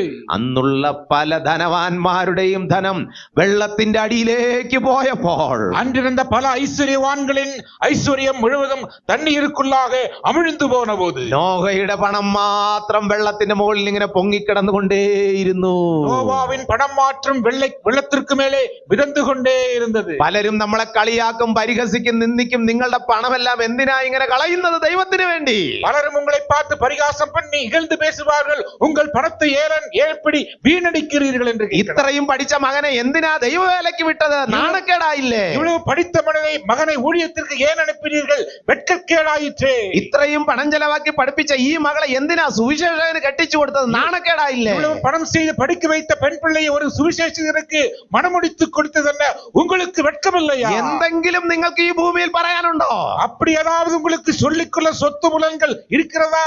അങ്ങനെ പറഞ്ഞവരുടെ മക്കളും അങ്ങനെ പറഞ്ഞവരുടെ എല്ലാ സ്വത്തും വെള്ളത്തിന്റെ അടിയിൽ പോകാൻ ഒരു ദിവസം പോവുകയാണ്. அப்படி சொன்னவர்கள், அப்படி சொன்ன ஐஸ்வர்யங்கள் யாவும் തണ്ണീരുക്കുള്ളേ ഒരു നാൾ പോക. എന്നാൽ ദൈവത്തിന് വേണ്ടി ആദായപ്പെട്ട കുടുംബങ്ങൾ, സുവിശേഷ വേലയ്ക്ക് വേണ്ടി കൊടുത്ത കുടുംബങ്ങൾ, കൺവെൻഷന് വേണ്ടി നൽകിയ കുടുംബങ്ങൾ, വെള്ളത്തിന്റെ മുകളിൽ അവരുടെ ഇൻവെസ്റ്റ്മെന്റ് വരാൻ പോകും. ஆனால் சுவிசேஷத்திற்காக கொடுத்தவர்கள், ஊழியத்திற்காக கொடுத்தவர்கள், கன்வென்ஷன் கூட்டங்களுக்காக கொடுத்தவர்களுடைய ஐஸ்வர்யங்கள் மிதக்க போகிறது. ഈ ഭൂമിയിൽ നിക്ഷേപിക്കുന്നതെല്ലാം തുരന്ന് മോഷ്ടിച്ചു കൊണ്ടുപോകും. അതെല്ലാം തുരുമ്പടിക്കും. இந்த பூமியிலே சேர்த்து வைக்கிறவர்கள் யாரும் களவு செய்யப்படும், துருப்பிடித்து போகும், அழிந்து പോകും. പക്ഷേ ஆனால் ദൈവത്തിന് വേണ്ടി നൽകുന്നത് ദൈവനാമമഹത്വത്തിനായിട്ട് തീരും. தேவனுக்காக கொடுக்கப்படுவதோ தேவனாமத்திற்காக என்றும் நிலைத்திருக்கக்கூடியதாயிருக்கும். പുറമേ കാണുമ്പോ ആളുകൾക്ക് ചിന്തിക്കും, എന്തോ കുഴപ്പമുണ്ടെന്ന്. நாம் வெளியே பார்க்கும்போது இவருக்கு ஏதோ கோளாறு போல் இருக்கு, அதான் இப்படி பண்ணிட்டு இருக்காரு. എനിക്ക് മിലിറ്ററിയിൽ ജോലി കിട്ടിയ ആളാണ് ഞാൻ. எனக்கு மிலிட்டரியிலே வேலை கிடைத்த ஒரு நாட்களிலே ഞാൻ കേരളത്തിന് വേണ്ടി ഓടിയ 800 ഓട്ടക്കാരനാണ്. 800 മീറ്റർ ഓട്ടം. கேரள மாநிலத்துக்காக 800 மீட்டர் ஓட்டப்பந்தயத்திலே ஓடின ஓடு வீரன். ഇപ്പൊ കണ്ടാ ഇങ്ങനെ ഇരിക്കുന്നേ ഉള്ളൂ. இப்ப பார்த்தா கொஞ்சம் வெளிச்ச மாதிரி தான் இருக்கிறேன். അങ്ങനെ മിലിറ്ററിന്ന് കോൾ ലെറ്റർ വന്നു എനിക്ക്. அப்பொழுது அந்த நாட்களிலே மிலிட்டரியிலிருந்து எனக்கு அழைப்பு வந்தது. സ്പോർട്സ് കോട്ടയിൽ മിലിറ്ററിയിൽ കയറിയാൽ വേറെ ഒന്നും ചെയ്യണ്ട, ഓടാൻ പോവുക, വന്ന് കിടന്നുറങ്ങുക, വീണ്ടും ഓടാൻ പോകുക, ഇതേ ഉള്ളൂ. ஸ்போர்ட்ஸ் கோட்டாவிலே மிலிட்டரியிலே சேர்ந்தால் ஓட போவது, വീട്ടിൽ വന്ന് തൂങ്ങുவது, ഓടപ്പോവത്, വീട്ടിൽ വന്നത്, അவ்வளவுதான். അതേ ആഴ്ചയിൽ എനിക്ക് എയർപോർട്ടിൽ നിന്ന് ജോലി കിട്ടി. വീട് തൊട്ടടുത്താണ്, എയർപോർട്ട് വീടിന് തൊട്ടടുത്താണ്. அதே வாரத்திலே ஏர்போர்ட்ல இருந்து ஒரு வேலை எனக்கு வந்தது. வீட்டு பக்கத்துல தான் ஏர்போர்ட், திருவனந்தபுரத்துல. അതേ ആഴ്ചയിൽ എനിക്ക് ബൈബിൾ കോളേജിൽ നിന്നും ഒരു കോൾ ലെറ്റർ വന്നു. அதே வாரத்திலே வேதாம கல்லூரியிலிருந்தும் எனக்கு ஒரு அழைப்பு லெட்டர் வந்தது. ഞാൻ ദൈവസന്നിധിയിൽ ഒരു തീരുമാനം. நான் தேவனுடைய சமூகத்தில் ஒரு தீர்மானத்தை எடுத்தேன். ആദ്യം ഈ ബൈബിൾ ഒന്ന് പഠിക്കണം. முதலாவது இந்த வேதாகமத்தை முழுமையாக படிக்க வேண்டும். ജോലി കിട്ടിയില്ലെങ്കിലും കുഴപ്പമില്ല, வேலை கிடைக்கவில்லை என்றாலும் பரவாயில்லை. ഇത് പഠിക്കാൻ തുടങ്ങിയപ്പോഴാ മനസ്സിലായത് ഇതിന്റെ ഒന്നാമത്തെ പേജ് ഇപ്പോഴും പഠിച്ചു തീർന്നിട്ടില്ല. ഉൽപ്പത്തി. இதனுடைய படிக்க ஆரம்பித்த போதுதான் நான் அறிந்து கொண்டேன், இதனுடைய முதலாவது பக்கம் இருக்கிறதே, ஆதியாகமத்தின் முதல் பக்கம், இதை இன்று வரையிலும் என்னால் படித்து முடிக்க முடியவில்லை. അപ്പൊ അങ്ങനെയാണെങ്കിൽ ജീവിതകാലം മുഴുവൻ ഇത് പഠിക്കാൻ അങ്ങ് തീരുമാനിച്ചു. அப்படியானால் வாழ்க்கை முழுவதும் இதை படிக்க தீர்மானிக்கலாம் என்று நான் தீர்மானித்தேன். എയർപോർട്ടിലെ ജോലിയും പോയി, മിലിറ്ററിയിലെ ജോലിയും പോയി. ஆகவே ஏர்போர்ட் வேலையும் போச்சு, மிலிட்டரி வேலையும் போச்சு. പക്ഷേ ஆனால் ഒരു ദിവസം പോലും ഞാൻ അതിനെക്കുറിച്ച് ദുഃഖിക്കേണ്ടി വന്നിട്ടുണ്ട്. ஒரு நாள் கூட ஏன் இப்படி செய்தேன் என்று அதை குறித்து நான் கவலைப்பட்டதில்லை. ഞാൻ ഇൻവെസ്റ്റ് ചെയ്തത് ദൈവം എനിക്ക് നൽകിയ കാഴ്ചപ്പാടായിട്ട്, ദൈവമേ നന്ദി അല്ലാതെ വേറെ ഒന്നും ഇന്ന് എനിക്ക് പറയാനില്ല. நான் சேமித்து வைத்தது தேவன் எனக்கு கொடுத்த தரிசனம் தான். ஆண்டவரே, நன்றி அல்லாமல் என்னால் ஒன்றும் கூற முடியவில்லையே. ഒരിക്കൽ പോലും കരയേണ്ടി വന്നിട്ടില്ല, അയ്യോ ഇങ്ങനെ ഒരു തീരുമാനം എടുത്തുപോയല്ലോ എന്ന് പറഞ്ഞു. ஒரு முறை கூட அழ நேர்ந்ததில்லை, இப்படி ஒரு தீர்மானம் எடுத்தேன் என்று சொல்லி. പ്രിയ സഹോദരങ്ങളെ, அன்பான சகோதர നമ്മൾ சகோதரிகளே, ഇൻവെസ്റ്റ് ചെയ്യുന്ന ആ സമയമുണ്ടല്ലോ, நாம் சேமித்து வைக்கிற இந்த நேரம் இருக்கிறது அல்லவா, ദൈവവചനം പഠിക്കാനും ദൈവവേലയ്ക്കും ഒക്കെ നമ്മൾ കൊടുക്കുന്ന സമയമുണ്ടല്ലോ, ഒരിക്കലും വേസ്റ്റ് ആകത്തില്ല. தேவனுக்காக கொடுக்கவும் தேவனுக்காக நேரம் செலவிடவும் ஒருபோதும் அது வீணாய் போகாது. ദൈവത്തിന് കൊടുക്കുമ്പോൾ പരമാവധി കൊടുക്കണം. ഒറ്റ ആയുസേ ഉള്ളൂ.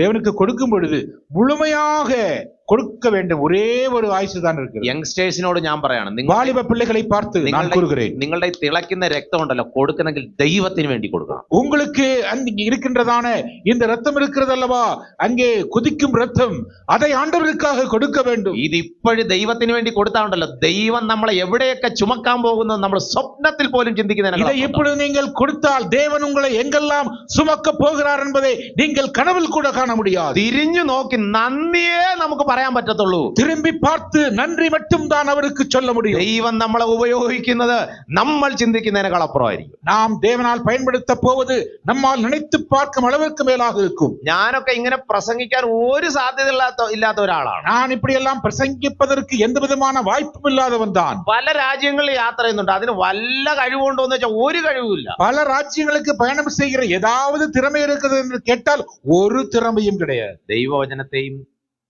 ദൈവ വേലയെയും മാനിച്ചു, അത്രേ ഉള്ളൂ.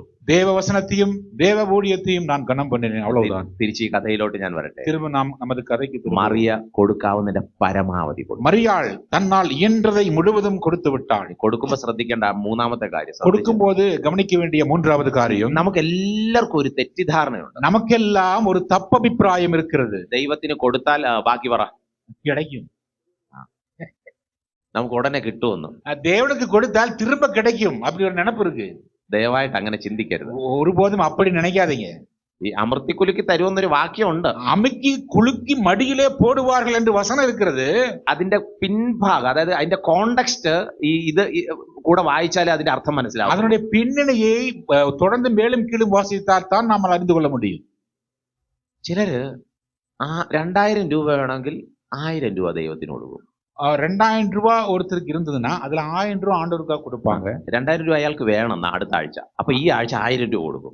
அடுத்த வாரம் 2000 ரூபாய் வேணும், ஆக இந்த வாரம் 1000 ரூபாய் கொடுப்பாங்க. എന്നിട്ട് എന്തോ ചിന്തിച്ചോണ്ടിരിക്കും, அப்படி என்ன சிந்திச்சிட்டு இருப்பாங்க, കർത്താവേ ഞാൻ 1000 തന്നു, ஆண்டவரே நான் 1000 கொடுத்துட்டேன், അടുത്ത ആഴ്ച എനിക്ക് 2000 വേണം. அடுத்த வாரம் எனக்கு 2000 வேண்டும். ഇവിടെ മറിയ കൊടുത്ത രീതി നിങ്ങൾ ശ്രദ്ധിച്ചോ? இந்த மரியாள் கொடுத்தது நீங்க கவனமா பாத்தீங்க. ഒരു വർഷം മുഴുവൻ അധ്വാനിച്ചിട്ട് ஒரு வருஷம் முழுவதுமாக பாடுபட்டு അതുകൊണ്ട് കാലിൽ ഒഴിച്ചു.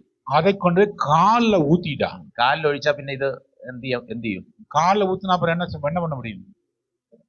റീയൂസ് ചെയ്യാൻ പറ്റത്തില്ല. அதை திரும்பவும் எடுத்து பயன்படுத்த முடியாது. ഇതെങ്ങാനും നമ്മുടെ കേരളത്തിലെയോ തമിഴ്നാട്ടിലെയോ മറിയ ആയിരുന്നെങ്കിൽ, இப்படி செஞ்சது கேரளால தமிழ்நாடு இருக்கிற ஒரு மரியாளா இருந்திருந்தா ഈ തൈലമായിട്ട് നേരെ കർത്താവിന്റെ അടുത്ത് പോകും. இந்த தைலத்தை எடுத்து நேரா ஆண்டவர்கிட்ட போவா. എന്നിട്ട് എന്തോ ചെയ്യും? அப்புறம் என்ன செய்வா? ഒരു പ്ലേറ്റും കൂടെ കൊണ്ടുപോകും. பக்கத்துல கூடவே ஒரு தட்டையும் தூக்கிட்டு போவா. കാല് പൊക്ക് കർത്താവേ, காலை தூக்காண்டவரே, ഈ പ്ലേറ്റ് എടുത്ത് അടിയിൽ വെക്കും, பிளேட்டை கீழே வச்சுக்கிறேன், എന്നിട്ട് ഒഴിക്കും, திரும்ப ஊத்துறேன், എന്നിട്ട് എല്ലാം കഴിഞ്ഞിട്ട് ഈ പ്ലേറ്റിൽ കിട്ടിയ എണ്ണ കൊണ്ട് വേറെ വിറ്റ് കാശുണ്ടാക്കും. பின்பு கீழே சிந்தின அந்த தட்டை எடுத்துக்கொண்டு வெளியூருக்கு போய் அதை விற்று காசு ഉണ്ടാക്കുവാள். ആ തൈലത്തിനെ ചെറിയ കുഞ്ഞു ഇതിലൊക്കെ വെച്ചു, ഇത് കർത്താവിന്റെ കാലിൽ ഒഴിച്ചതാണ്, വാങ്ങിച്ചാൽ നിങ്ങൾക്ക് അത് കിട്ടും ഇത് കിട്ടും എന്ന് പറഞ്ഞ് വേറെ പണം ഉണ്ടാക്കും. அந்த தைலத்தை எடுத்துக்கொண்டு குட்டி புட்டிக்குள்ள போட்டு பாட்டில நிரப்பி இது ஆண்டவர் காலில் ஊத்துனது, இது ஆண்டவர் காலில் ஊத்துனது சொல்லி வித்து காசு சம்பாரிச்சு அப்படியே பெரிய பணக்காரி ஆயிடுவார். തിരിച്ചു കിട്ടുമെന്ന് വിചാരിച്ച് കൊടുക്കരുത്. திரும்ப கிடைக்கும் என்று சொல்லி கொடுக்க கூடாது. ഇത് ബാങ്ക് അല്ല തിരിച്ചു കിട്ടുമെന്ന് പറഞ്ഞ് കൊടുക്കാൻ. நீங்க இது ஒரு வங்கி இல்ல, வட்டிக்கு வட்டி வாங்கலாம்னு சொல்லிட்டு. ഈ പലരുടെയും ചിന്ത അതാണ്. ദൈവം എന്ന് പറഞ്ഞ ഇങ്ങനെ ബാങ്ക് പോലെ ഇരിക്കുകയാണ്. കൊടറ വൈ രാജാവായി 2 വെച്ചാ 2, 10 വെച്ചാ 10. அநேகர் நினைப்பது இது ஒரு பேங்க் மாதிரிதான், வச்சு வாங்குவோம்னு சொல்லிட்டு. പണ്ടൊരു പയ്യൻ സൺഡേ സ്കൂളിന് പോയപ്പോ അവൻ 500 രൂപ ഇതിലിട്ടു. സൺഡേ സ്കൂളിന് പോകുന്ന പയ്യൻ ஒரு முறை ஞாயிறு பள்ளியிலே போகிற ஒரு சிறுவன் காணிக்கை பை வரும்பொழுது 500 ரூபா உள்ள போட்டான். അപ്പൊ ഇവന്റെ അമ്മ നോക്കി, അമ്മ പറഞ്ഞു, എടാ 100 അല്ലേ തന്നെ, പിന്നെ നീ അങ്ങനെ 500 ഇട്ടു?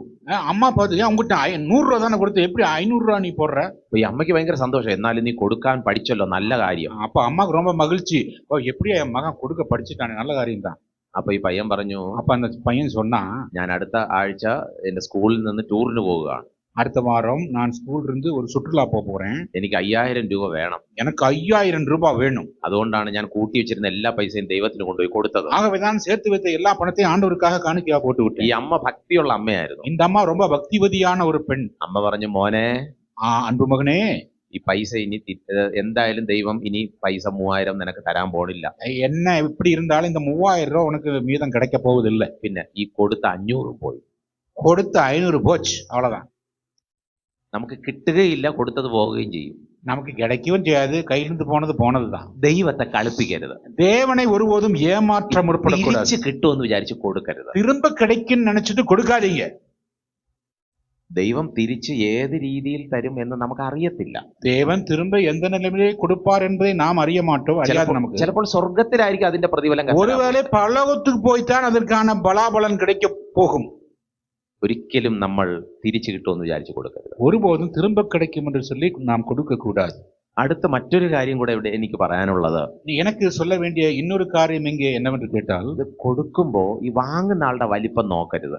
கொடுக்கும் பொழுது வாங்குறவங்களுடைய உருவத்தை பார்க்க கூடாது. ദൈവം മഹാധനികനാണ്. தேவன் ஐஸ்வர்யத்தில் மிகவும் திளைத்தவர். ഇങ്ങനെയുള്ള ദൈവത്തിന് കൊടുക്കേണ്ട വല്ല കാര്യമുണ്ടെന്ന് നമ്മൾ ചിന്തിക്കും. இப்படி ஐஸ்வர்யவானாக இருக்கிற ஆண்டவருக்கு ஏதாவது கொடுக்க வேண்டுமோ என்று நாம் நினைப்போம். പക്ഷെ നമ്മൾ പലപ്പോഴും ചെയ്യുന്നത് ഈ പുറമേ നോക്കും, ആളെ പുറമേ നോക്കും. நாம் என்போம், நம்ம ஒரு சைஸ் இருப்பாங்கல்ல, அவங்கள பார்ப்போம் எப்படி இருக்காங்க. നല്ല വീടുണ്ട്, കാറുണ്ട്, എങ്കിൽ കൊടുക്കണ്ട, എവിടെന്നെങ്കിലും കിട്ടി. அவங்க நல்ல வீட்டுக்கு காருக்கு எங்க இருந்தாலும் கிடைக்கும், அவள் பண்ணு கொடுப்பாங்க. ദൈവദാസനാണ്, പാട്ട് പാടുന്ന ആളാണ്. தேவதாசன் பாட்டு பாடுறவர். കണ്ടാൽ തന്നെ അറിയാം, ഇരിപ്പ് കാണും പറയാ കൊടുക്കണ്ട. அவர் உட்கார தோரணை பார்த்தாலே தெரியுது, கொடுக்க வேண்டிய அவசியமே இல்லை. നമ്മൾ ഈ പുറമേ നോക്കിയിട്ടാണ് നമ്മൾ ചിന്തിക്കുന്നത്, കൊടുക്കണോ വേണ്ടയോ. வெளிப்புறமாக பார்த்துட்டு தான் கொடுக்க வேண்டுமா கூடாதான்னு தீர்மானம் பண்றோம். അങ്ങനെ ചെയ്യരുത്. அப்படி செய்யக்கூடாது. ഞാൻ ആന്ധ്രയിൽ ഒരിക്കൽ പോയി, ആന്ധ്രാപ്രദേശ്. நான் ஆந்திர மாநிலத்தில் ஒரு முறை சென்றேன். അവിടെ ഞങ്ങള് அப்பொழுது நான் அங்கே சென்ற போது நாங்கள் അവിടെ വെള്ളപ്പൊക്കം വന്ന് വളരെ കഷ്ടത അനുഭവിക്കുന്നവർക്ക് ഞങ്ങൾ അങ്ങോട്ട് കൊടുക്കാൻ പോവുക. வெள்ளப்பெருக்கினாலே பாதிக்கப்பட்டவர்களுக்கு தான தர்மம் செய்ய இங்கிருந்து நாங்கள் போயிருக்கிறோம். അപ്പൊ ഗൾഫിൽ നിന്നും ചില സഹോദരന്മാർ വന്നിട്ട് പറഞ്ഞു, வளைகுடா நாட்டில் சில சகோதரர்கள் வந்து அங்கே இப்படி சொன்னார்கள், ഞങ്ങൾ കുറച്ച് പണമായിട്ട് വരികയാണ്, நாங்கள் கொஞ்சம் பணம் சேகரித்து வருகிறோம், ബ്രദർ കൂടെ ഞങ്ങളുടെ കൂടെ വരണം എന്നെ. சகோதரர் அவரும் கூட இவரும் கூட அங்க போனோம். ബ്രദർ വരുമ്പോ ഒരു അരമണിക്കൂർ എല്ലായിടത്തും പ്രസംഗിക്കണം. நீங்கள் வரும்போது ஒரு அரை மணி நேரம் எல்லா இடத்துலயும் ஒரு செய்தி கொடுக்கணும். ഞങ്ങൾ അവർക്ക് വരുന്നവർക്ക് ചെറിയൊരു തുകയും കൊടുക്കും. நான் வருகிறவர்களுக்கு சிறு ஒரு பண முடிப்பையும் கொடுப்போம். ഞങ്ങൾ 3 പേരുണ്ടായിരുന്നു. நாங்கள் 3 பேர் இருந்தோம். 2 പേര് ഗൾഫിൽ നിന്ന്, ഞാൻ കേരളത്തിൽ. 2 பேர் கல்ஃப் நாட்டை சார்ந்தவர்கள், நான் கேரளாவுக்கு போனவன். ഞങ്ങൾ പോയപ്പോ ഈ മരത്തിലൊക്കെ ബെഡ് അതുപോലെ തന്നെ തലയണയൊക്കെ ഇരിക്കുകയാണ്. അപ്പൊ മനസ്സിലായി അത്രയും വെള്ളം പൊങ്ങിയതാ. நாங்கள் போது பார்த்த காட்சி, அந்த மரத்திலே பெட் தலையணை எல்லாம் சிக்கிட்டு இருக்குது. அவ்வளவு பெரிய வெள்ளம் தான் அங்க வந்துச்சு. അപ്പൊ വെള്ളം എല്ലാം താഴ്ന്നതിന് ശേഷമാണ് ഞങ്ങൾ അവിടെ പോകുന്നത്. தண்ணீர் வற்றின பிறகுதான் நாங்கள் அங்கே செல்கிறோம். ഞാൻ അവിടെ ഒരു പ്രസംഗമൊക്കെ കഴിഞ്ഞു. ഒരു സ്ഥലത്ത്, ഗ്രാമത്തിൽ, ஒரு கிராமத்திலே ஒரு செய்தியெல்லாம் நான் முடித்தேன். ഒരു അമ്മച്ചി വടിയും പിടിച്ചിങ്ങനെ കുനിഞ്ഞ് നടന്ന് എന്റെ അടുത്ത് വന്നു. ஒரு மூதாட்டி கையை அந்த குச்சியை ஊனி எங்க பக்கத்துல மெதுவா நடந்து வந்தாங்க. എനിക്ക് സംസാരിക്കണമെന്ന് പറഞ്ഞു. எனக்கு கொஞ்சம் பேசணும்னு சொன்னாங்க. ഞങ്ങളോട് അവർ സംസാരിച്ചു. எங்களோட அவர்கள் பேசினார்கள். എന്നിട്ട് അവരുടെ സാരിയുടെ തുമ്പ് ഇങ്ങനെ കെട്ടി വെച്ചിട്ടുണ്ടായിരുന്നു. அவருடைய முந்தானையிலே ஒரு சின்ன முடிச்சிருந்தது. അതവര് തുറന്നു. அதை அவர்கள் திறந்தார்கள். തുറന്നിട്ട് അതിനകത്ത് പ്ലാസ്റ്റിക് കവർ, அதுக்குள்ளே ஒரு பிளாஸ்டிக் கவர் இருந்தது. ആ പ്ലാസ്റ്റിക് കവർ വീണ്ടും തുറന്നു. அந்த கவரை மீண்டுமாக அவிழ்த்தார்கள். 10 രൂപയുടെ 3 നോട്ടുകൾ, 10 ரூபாயினுடைய 3 நோட்டுகள், നനഞ്ഞ് കീറിയിരിക്കുന്നത്. அது நனைந்து கிழிந்து இருக்கிறது. അതവര് തുറന്നിട്ട് அதை அவர்கள் திறந்து, ഈ നനവോടുകൂടെ എനിക്ക് 10 രൂപ, അടുത്ത ആൾക്ക് 10 രൂപ, അടുത്ത ആൾക്ക് 10 രൂപ. ஈரப்பதத்தோடு அந்த 10 ரூபாய் உங்களுக்கு, இந்த 10 ரூபாய் இவங்களுக்கு, இந்த 10 ரூபாய் இவங்களுக்கு என்று சொல்லி எங்கள் 3 பேரை கொடுத்தார். ഞങ്ങൾ വളരെ സന്തോഷത്തോടെ അത് വാങ്ങിച്ചു. நாங்கள் மிக்க மகிழ்ச்சியோடு அதை பெற்றுக்கொண்டோம். ഞങ്ങൾ ഇവിടെ നിന്ന് കൊണ്ടുപോയ ലക്ഷക്കണക്കിന് രൂപയേക്കാൾ വിലയുള്ളതായിരുന്നു ആ 10 രൂപ. நாங்கள் இங்கிருந்து கொண்டு சென்ற லட்சக்கணக்கான ரூபாய் காட்டிலும் விலை மதிப்பு மிக்கதாய் அந்த 10 ரூபாய் எங்களுக்கு இருந்தது. ആ അമ്മച്ചിയുടെ ആ ഒരു കാഴ്ചപ്പാട് നോക്കണം. அந்த தாயாரின், அந்த மூதாட்டினுடைய தரிசனத்தை சற்று பாருங்கள். ഞങ്ങൾ അങ്ങോട്ട് കൊടുക്കാൻ പോയതാ. நாங்கள் அவளுக்கு கொடுக்க சென்றவர்கள் தான். പക്ഷെ ഞങ്ങൾ എത്ര വലിപ്പമുണ്ടെന്നൊന്നും അവര് നോക്കിയില്ല. நாங்கள் எவ்வளவு பெரிது, எங்களுடைய உருவமெல்லாம் அவர்கள் பார்க்கவில்லை. ഞങ്ങളപ്പോ ഇവരോട് ചോദിച്ചു, ഇത് ഞങ്ങൾക്ക് എങ്ങനെയാണ് നിങ്ങൾക്ക് തരാൻ പറ്റിയത്? இதை உங்களால் எங்களுக்கு எப்படி உங்களால் கொடுக்க முடிஞ்சது என்று கேட்டேன். അപ്പൊ ഈ അമ്മച്ചി പറയുക, அப்பொழுது அந்த மூதாட்டி சொன்னாங்க, ഫ്ലഡ് വരുന്നതിന് മുമ്പേ ഞാനൊരു തീരുമാനമെടുത്തു. வெள்ளப்பெருக்கு வருவதற்கு முன்பாக நான் ஒரு தீர்மானத்தை, ദൈവദാസന്മാർക്ക് കൊടുക്കാൻ മാറ്റിവെച്ചതാണ് ഈ പൈസ. தேவனுடைய பிள்ளைகளுக்காக, தேவதாசர்களுக்காக ஒதுக்கி ஒதுக்கி வைத்ததுதான் இந்த பணம். അപ്പോഴാണ് ഫ്ലഡ് വന്നത്. அப்போதுதான் வெள்ளப்பெருக்கு வந்தது. ഞങ്ങൾക്ക് ഭക്ഷണം പോലും കഴിക്കാൻ പൈസ ഇല്ലാതിരുന്ന സമയത്ത് ഇത് തുറക്കാൻ തോന്നി, പക്ഷെ തുറന്നില്ല. எங்களுக்கு பணமில்லாத பட்சத்திலே இந்த முடிச்சை அவிழ்க்க நான் எண்ணம் வந்தது. ஆனாலும் நான் அப்பொழுது அங்கே அதை அவிழ்க்கவில்லை. എന്നാൽ നിങ്ങൾ വന്നപ്പോ എനിക്ക് ഭയങ്കര സന്തോഷമായി. ஆனால் உங்களை பார்த்தபொழுது நான் மிக்க மகிழ்ச்சியுடையவனாய் இருக்கிறேன். ദൈവം അയച്ചിട്ടാണ് നിങ്ങൾ വന്നത്. എനിക്കിപ്പോ ഒരു ഭാരം ഇറക്കി വച്ചതുപോലെ എനിക്ക് തോന്നി. தேவனால் அனுப்பப்பட்டவர்களாகத்தான் நீங்கள் வந்தீர்கள். ஏதோ ஒரு பெரிய பாரத்தை இறக்கி வைத்ததை போல் நான் உணர்கிறேன். ഇനി എനിക്ക് സമാധാനത്തോടെ ജീവിക്കാം. இனிமேல் சமாதானமாய் என்னால் வாழ முடியும். ദൈവം നമുക്ക് പലപ്പോഴും കൊടുക്കാനും നൽകാനും പലവട്ടം പറഞ്ഞിട്ടും നമ്മൾ ഇതെല്ലാം പിടിച്ചു വച്ചിരിക്കുകയാണ്. பல சந்தர்ப்பங்களே கொடுப்பதற்கும் மற்றவர்களுக்கு அளிப்பதற்கும் பல ஐஸ்வர்யங்களை கொடுக்கும் பொழுது நாம் அவர்களை யாவும் ஒதுக்கி ஒதுக்கி வைக்கிறோம். മറിയയുടെ ഒരു സ്വഭാവം മാത്രമേ ഞാൻ ഇത്രയും സമയം പറഞ്ഞുള്ളൂ. மரியாளுடைய ஒரு சுபாவத்தை மட்டும் தான் இந்நேரம் மட்டுமாய் நான் கூறியிருக்கிறேன். മറിയ ഒന്നും തിരിച്ചു കിട്ടുമെന്ന് വിചാരിക്കാതെ അങ്ങ് കൊടുത്തു. மரியாள் எதுவும் தனக்கு திரும்ப கிடைக்கும் என்ற நினைப்பு இல்லாமல் அவள் கொடுத்தாள். രണ്ടാമത്തെ സ്വഭാവം പെട്ടെന്ന് പറഞ്ഞ് ഞാൻ അവസാനിപ്പിക്കും. இரண்டாவது சுபாவத்தை சீக்கிரமாக சொல்லி முடிக்கிறேன். നമുക്ക് ആ വാക്യം ഒന്നുകൂടെ വായിക്കാം. മറിയ കൊടുത്തപ്പോൾ എന്താണ് യൂദ പറഞ്ഞത്? மரியாள் கொடுத்த பொழுது யூதாஸ் காரியத்து என்ன சொன்னான் என்பதை நாம் வாசிக்க கேட்போம்.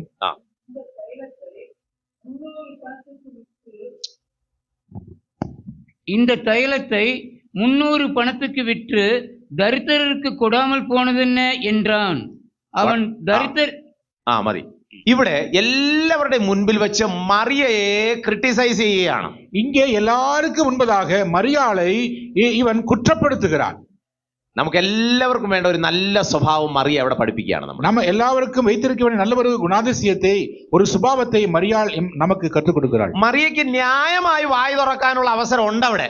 மரியாள் நியாயமாக வாய் திறந்து பேச வாய்ப்பு இருக்கிறது. കാരണം ഈ പണം ആരുടേതാണ്? ஏனென்றால் அந்த பணம் யாருடையது? மரியாளுடையது. മറിയ സ്വന്തം കൈ കൊണ്ട് അധ്വാനിച്ച പൈസയാണ്. தன்னுடைய சொந்த கரங்களால் உழைத்து சம்பாதித்த பணம். ഈ വീട് ആരുടേതാണ്? இந்த வீடு யாருது? മറിയയുടെ സ്വന്തം വീടാ. மரியாளுடைய சொந்த வீடு. മറിയയ്ക്ക് വേണമെങ്കിൽ പറയാം, എന്റെ വീട്ടിൽ വെച്ച് ഞാൻ എനിക്ക് ഇഷ്ടമുള്ള കൊടുക്കും. மரியாள் வேணா சொன்ன, என் வீடு என் சம்பாத்தியம் எனக்கு இஷ்டமானவங்களுக்கு நான் கொடுப்பேன். ന്യായമായിട്ട് വാ തുറക്കാം. நியாயமாக தன் வாயை திறந்து பேசலாம். മറിയ ചെയ്ത ഒരു ശുശ്രൂഷ എല്ലാവരും കാണവേ ക്രിട്ടിസൈസ് ചെയ്തു. மரியாள் செய்த அந்த பெரிய ஊழியத்தை எல்லாரும் பார்க்க அவளை குற்றப்படுத்தி காயப்படுத்துகிறான். മറിയ അവിടെ എന്തോ ചെയ്തത്? மரியாள் என்ன செஞ்சாங்க? വാടച്ചു വെച്ചു. வாயை மூடி அமைதலாய் இருந்தாள்.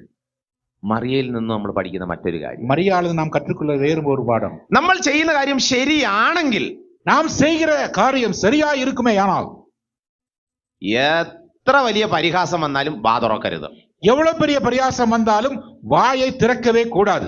നമുക്കിങ്ങനെ തികട്ടി വരും. ന്യായമായിട്ട് വല്ലതും പറഞ്ഞില്ലെങ്കിൽ ആളുകൾ എന്തോ ചിന്തിക്കും. நியாயமாக நாம் தவறு செய்யவில்லை, மற்றவர்கள் குற்றப்படுத்தும் பொழுது எதிர்த்து பேச நாம் எத்தனைத்து கோபப்படுவோம். ചിലപ്പോൾ പിള്ളേരുടെ മുമ്പിൽ വെച്ചായിരിക്കും ഭർത്താവ് വഴക്ക് പറയുന്നത്. നമുക്കിങ്ങനെ തികട്ടി വരും, ഞാനാണ് ഇവിടെ അടുക്കള മുഴുവൻ കിടന്ന് കഷ്ടപ്പെടുന്നത്. ஒருவேளை பிள்ளைகள் மத்தியிலே புருஷன் மனைவியிடத்தில் கோபப்படுவாள். அப்பொழுது மனைவிக்கு எரிச்சல் தணிக்க முடியாமல் வரும். ചിലപ്പോ നേരെ തിരിച്ചും ഭർത്താക്കന്മാർക്ക് ചിലപ്പോൾ വല്ലതും പറയണമെന്ന് തോന്നും. சில சந்தர்ப்பங்களில் புருஷர்களுக்கு ஏதாவது சொல்ல தோன்றும். ചിലപ്പോൾ ജോലി സ്ഥലത്തും നമ്മൾ ചെയ്യാത്ത തെറ്റിന് ആരെങ്കിലും എന്തെങ്കിലും പറയുമ്പോൾ നമുക്ക് വല്ലതും പറയണമെന്ന് തോന്നും. நாம் வேலை செய்கிற இடங்களிலும் நாம் செய்யாத தவறு யாராவது செய்தேன்னு சொல்லும் பொழுது നമുക്ക് എരിந்து கொண்டு വരും. ഈ മാർത്തയുടെ മറിയയുടെയും സംഭവത്തിലും ഇതേ കാര്യമാണ്. നിങ്ങൾ ശ്രദ്ധിച്ചോ? மார்த்தாள் மரியாள் சம்பவத்திலும் இதே தான் நிகழ்ந்து நீங்கள் கவனித்தீர்களா?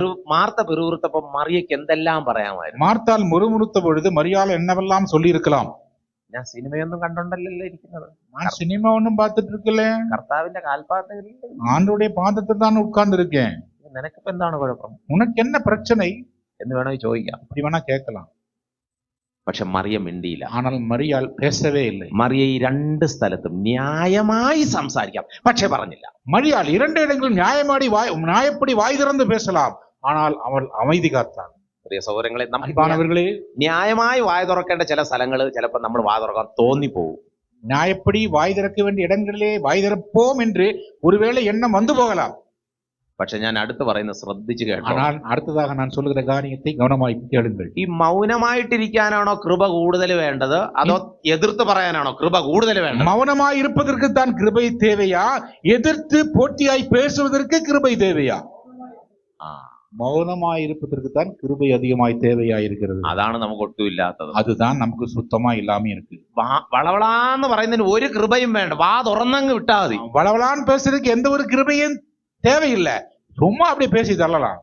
പക്ഷേ ஆனால் ദൈവം കൃപ തരാൻ കൊതിച്ചിരിക്കുക, നീ ഒന്നും മിണ്ടാതിരിക്കുമോ എന്നറിയാൻ. தேவன் உனக்கு கிருபை தர ஆசையும் ஆவலுமாய் இருக்கிறார், கொஞ்ச நேரம் நீ அமைதியாய் இருப்பாயா என்று. നമ്മൾ മിണ്ടാതിരുന്നുള്ള ഏറ്റവും വലിയ ഗുണം എന്തെന്നറിയാം? நாம் அமைதியா இருந்தால் நாம் பெறப்போகிற மிகப்பெரிய நன்மை என்னவென்று தெரியுமா? രണ്ട് സ്ഥലത്തും இந்த இரண்டு இடங்களிலும் she kept quiet, that's why Jesus opened his mouth.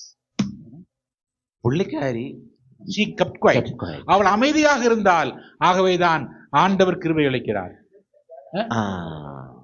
നമ്മൾ മിണ്ടാതിരുന്നാൽ കർത്താവ് നമുക്ക് വേണ്ടി വാ நாம் തുറക്കും. பேசாமல் இருந்தால் ஆண்டவர் பேசுவார். ഇത് നമ്മൾ വാ അടയ്ക്കുന്നില്ല, അതാ കർത്താവിന് വാ തുറക്കാൻ പറ്റാത്ത.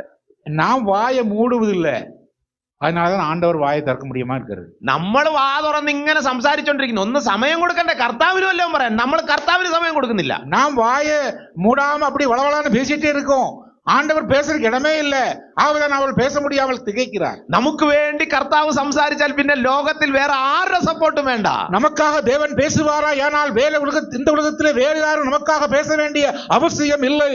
പ്രിയ സഹോദരങ്ങളെ, മൗനമായിരിക്കുന്നത് തന്നെ ഒരു വലിയ സന്ദേശമാണ് മറ്റുള്ളവർക്ക്. மௌனமாய் அமைதியுடன் இருப்பதே மற்றவர்களுக்கு நாம் அளிக்கும் மிகப்பெரிய செய்தியாய் அது இருக்கிறது. വായിക്കാം മത്തായി എഴുതിയ സുവിശേഷം. വാസിപ്പോ മത്തായി എഴുതിയ ചെയ്തി നൂൽ 12-ാമത്തെ അധ്യായം, 12ാമത്തെ അധികാരം, 27-ാമത്തെ അധ്യായം, മത്തായി 27, മത്തായി 27-ാം അധികാരം 12 മുതലുള്ള വാക്യങ്ങൾ, 12 മുതലുള്ള വചനങ്ങൾ. பிரதான ஆசாரியரும் மூப்பரும் அவர் மேல் குற்றம் சாட்டுகையில் அவர் மாறுத்தரம் ஒன்றும் சொல்லவில்லை. அப்பொழுது பிலாத்து அவரை நோக்கி, இவர்கள் உன்மேல் எத்தனையோ குற்றங்களை சாட்டுகிறார்களே, நீ அவைகளை கேட்கவில்லையா என்றான். அவரோ ஒரு வார்த்தையும் மாறுத்தரமாக சொல்லவில்லை. அதனால் தேசாதிபதி மிகவும் ஆச்சரியப்பட்டான். ദേശാധിപതി ആശ്ചര്യപ്പെട്ടു പോയി. ദേശാധിപതി മിகவும் ആശ്ചര്യപ്പെട്ടാൻ. അത് യേശു കർത്താവിന്റെ വായിൽ നിന്ന് വന്ന വാർത്ത കേട്ടിട്ടല്ല, യേശു ആണ്ടവരിൽ വായിൽ നിന്ന് വന്ന വാർത്തയെ കേട്ടല്ല. പിന്നെ பின்னர் என்ன? வார்த்தை வராததினால, மாறுத்தரம் ஒன்றும் வராததினாலே. നമ്മൾ മിണ്ടാതിരുന്ന് പലരെയും അതിശയിപ്പിക്കാൻ പറ്റും. നാം அமைதியாய் இருந்து மற்ற பலரையும் ஆச்சரியத்துக்குள் ஆழ்த்த முடியும். നമ്മൾ എത്രത്തോളം മിണ്ടാതിരിക്കുന്നു അത്രത്തോളം ദൈവം നമുക്ക് അനുഗ്രഹവും കൃപയും. நாம் எவ்வளவு தூரம் அமைதியுடன் இருக்கிறோமோ அவ்வளவு தூரம் ஆசீர்வாதங்கள் நம்மை வந்து சேரும். യെശയ്യാ പ്രവചനത്തിലോട്ട് ഞാൻ നിങ്ങളുടെ ശ്രദ്ധ കൊണ്ടുപോവുകയാണ്. യേശയ്യാ ദീർഘദർശന പുസ്തകത്തിലേക്ക് உங்கள் கவனங்களை இப்பொழுது நான் கொண்டு செல்கிறேன். 53-ാമത്തെ 53வது அதிகாரம் നമുക്ക് വായിക്കാം. നാം വാസിപ്പോ, കർത്താവായ യേശുക്രിസ്തു കടന്നുപോയ തീവ്രമായ വേദനയിൽ, ஆண்டவராയ இயேசு கிறிஸ்து கடந்து போன அதிகடினமான பாடுகளின் வேளைகளில் യേശു കർത്താവ് എങ്ങനെയാണ് പ്രതികരിച്ചത്? ஆண்டவர் இயேசு கிறிஸ்து எப்படி அதை எதிர்கொண்டார்? 3-ാമത്തെ വാക്യം, 3வது வசனம். அவர் அசட்டை பண்ணப்பட்டவரும் மனுஷரால் புறக்கணிக்கப்பட்டவரும் துக்கம் நிறைந்தவரும் பாடு அனுபவித்தவருமாய் இருந்தார். നമ്മുടെ ഓരോരുത്തരുടെയും പാപങ്ങൾക്ക് വേണ്ടി കർത്താവായ യേശുക്രിസ്തു നിന്ദിതനായി ത്യജിക്കപ്പെട്ടു.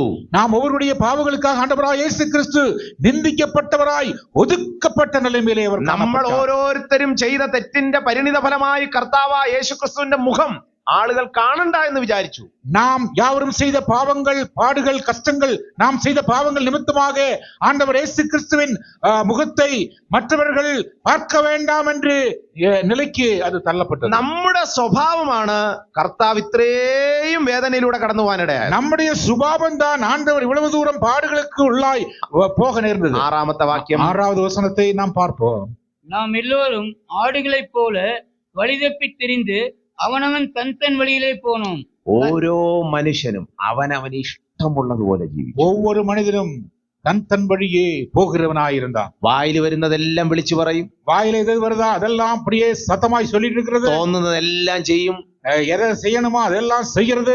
ഒരു നിയന്ത്രണവും ഇല്ലാത്ത ജീവിതമായിരുന്നു, ஒரு கட்டுப்பாடும் இல்லாத ஒரு வாழ்க்கையாயிருக்கிறது. ഇതിന്റെ എല്ലാം പരിണിത ഫലം കർത്താവായ യേശുക്രിസ്തു സ്വന്തമായി എടുക്കാൻ തയ്യാറായി. இதற்குள்ளதான எல்லா விளைவுகளையும் ஆண்டவராய் இயேசு கிறிஸ்து தாமாக தம்முடைய சரீரத்தில் அவைகள் யாவற்றையும் ஏற்றுக்கொள்கிறார். ഒരു തെറ്റും ചെയ്യാത്ത കർത്താവ്, ஒரு தவறும் செய்யாத ஆண்டவராய் இயேசு கிறிஸ்து நம்முடைய பாவத்திற்காக இவைகள் யாவற்றையும் சகித்தார். 7-ാമത്തെ വാക്യം, 7வது வசனம். அவர் நெருக்கப்பட்டும் ஒடுக்கப்பட்டும் இருந்தார், ஆனாலும் தம்முடைய வாயை அவர் திறக்கவில்லை. യേശു കർത്താവ് இயேசு ஆண்டவர் താഴ്ത്തപ്പെട്ടിട്ടും വാ തുറന്നില്ല. ஒடுக்கப்பட்டும் தாழ்த்தப்பட்டும் வாய் திறவாதவராய் இருந்தார். ഇനി അടുത്ത് വീണ്ടും വായിച്ചോ. இதை தொடர்ந்து அடிக்கப்படும்படி வாசிப்போம். அடிக்கப்படும்படி கொண்டு போகப்படுகிற ஒரு ஆட்டுக்குட்டியைப் போலவும் தன்னை மயிர்கத்தரினுக்கு முன்பாக சத்தமிடாதிருக்கிற ஆட்டைப் போலவும் அவர் தம்முடைய வாயை திறவாதிருந்தார். വീണ്ടും മിണ്ടാതെയിരുന്നു. ചെയ്ത തെറ്റെല്ലാം മറ്റവരാണ്, പക്ഷേ താൻ ആ തെറ്റിന്റെ പരിണിത ഫലം ഏറ്റെടുക്കുമ്പോഴും മിണ്ടാതെ ഇരുന്നു. திரும்பவும் அவர் வாய் திறவாதவராய் இருந்தார். செய்த தவறெல்லாம் மற்றவர்கள் தான் அவரெல்லாம் செய்து கொண்டு இருந்தாலும் மீண்டும் மீண்டும் வாய் திறவாதவராய் அவர் இருந்தார். എന്താ ഇതിന്റെ പിന്നിൽ ഒരു പ്രധാന ഫലമെന്നുള്ളത്, കാരണമെന്നുള്ളത്? இதற்கு பின்னால் இருக்கக்கூடிய சரியான காரணம் தான் என்ன? കർത്താവ് മിണ്ടാതിരുന്നാലേ നമ്മൾ രക്ഷപ്പെടത്തുള്ളൂ. ஆண்டவர் அமைதலாய் இருந்தால் தான் நாம் தப்புவிக்கப்படுவோம். കർത്താവ് മിണ്ടാതെ അനുഭവിച്ചാൽ മാത്രമേ നമുക്ക് ദൈവത്തെ മഹത്വപ്പെടുത്താൻ ഇടയാകുകയുള്ളൂ. ஆண்டவர் அமைதலோடு இவையில் யாவற்றையும் சகித்தால் தான் நாம் தேவனை மகிமைப்படுத்த முடியும். 9ാമത്തെ വാക്യം വായിക്കാം. 9வது வசனத்தை வாசிப்போம். துன்மார்க்கரோடே அவருடைய பிரேத குழியை நியமித்தார்கள். ஆனாலும் அவர் மரித்த போது ஐஸ்வர்யவானோடு இருந்தார். அவர் கொடுமை செய்யவில்லை. அவர் வாயில் வஞ்சனை இருந்ததும் இல்லை.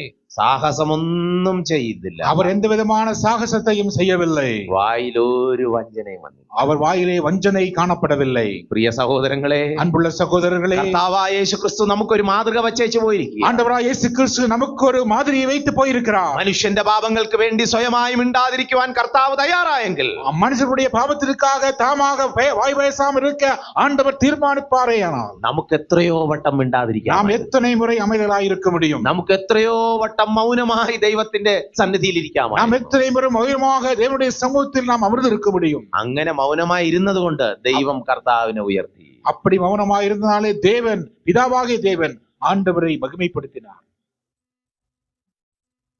ഞാൻ ഇങ്ങനെ പറഞ്ഞ് ഈ സന്ദേശം അവസാനിപ്പിക്കാൻ நான் எப்படி சொல்லி இந்த செய்தியை முடித்துக் கொள்ள விரும்புகிறேன். കർത്താവായ യേശു ക്രിസ്തു നമുക്ക് വേണ്ടി ക്രൂശിൽ മരിച്ചത് നമ്മൾ ഓരോരുത്തരും ചെയ്ത പാപത്തിന്റെ പരിണിത ഫലമാണ്. நமது ஆண்டவராகிய இயேசு கிறிஸ்து சிலுவையிலே மரித்தது நாம் ஒவ்வொருவரும் செய்து முடித்த பாவத்திற்காகத்தான். യേശുവിനെ കണ്ടാൽ ഇത് ആളാണോ എന്ന് തോന്നത്തക്ക രീതിയിൽ വിരൂപമാക്കപ്പെട്ടു. ஆண்டவராகிய இயேசு கிறிஸ்து பார்த்தால் அவர் பார்க்க முடியாத அந்த கேடடைந்தவராய் அவர் காணப்பட்டார். മുഖം ആളുകൾ മറച്ചു കളയും. അതായത് ഇനി രണ്ടാമത് നോക്കണ്ട, അത്രയും വിരൂപമായിരുന്നു കർത്താവ്. தங்களுடைய முகத்தை அவரை விட்டு விலக்குவார்கள், இன்னும் அவரை பார்க்க வேண்டாம் என்று நினைப்பார்கள். സകല സൗന്ദര്യത്തിന്റെയും ഉടയവനായ കർത്താവിനെ കാൽവരിയിലെ ക്രൂശിലേക്ക് കയറുമ്പോൾ ആളുകൾ രണ്ടാമത് നോക്കാൻ ഇഷ്ടപ്പെട്ടില്ല. அழகில் சௌந்தரியவானாக இருக்கவர், வெண்மையும் சிவப்புமானவர் சிலுவை மரத்திலே ஏறுவது மற்றவர்கள் தங்கள் முகத்தை திருப்புகிறார்கள். இனிமேல் அவர் முகத்தை நாங்கள் பார்க்க மாட்டோம் என்று சொன்னார்கள். എന്നെയും നിങ്ങളെയും ആരെങ്കിലും കണ്ടിട്ട് മുഖം തിരിച്ചു കളയുമ്പോൾ നമുക്കുണ്ടാകുന്ന ഒരു വേദനയുണ്ട്. என்னையும் உங்களையும் மற்றவர்கள் பார்க்கும் பொழுது நாம் எவ்வளவாய் வேதனைப்படுகிறோம். യേശു കർത്താവ് ജനിച്ചപ്പോൾ അവിടെ യേശുവിനെ കാണാനായിട്ട് വിദൂര ദേശത്ത് നിന്നാണ് ആളുകൾ വന്നത്.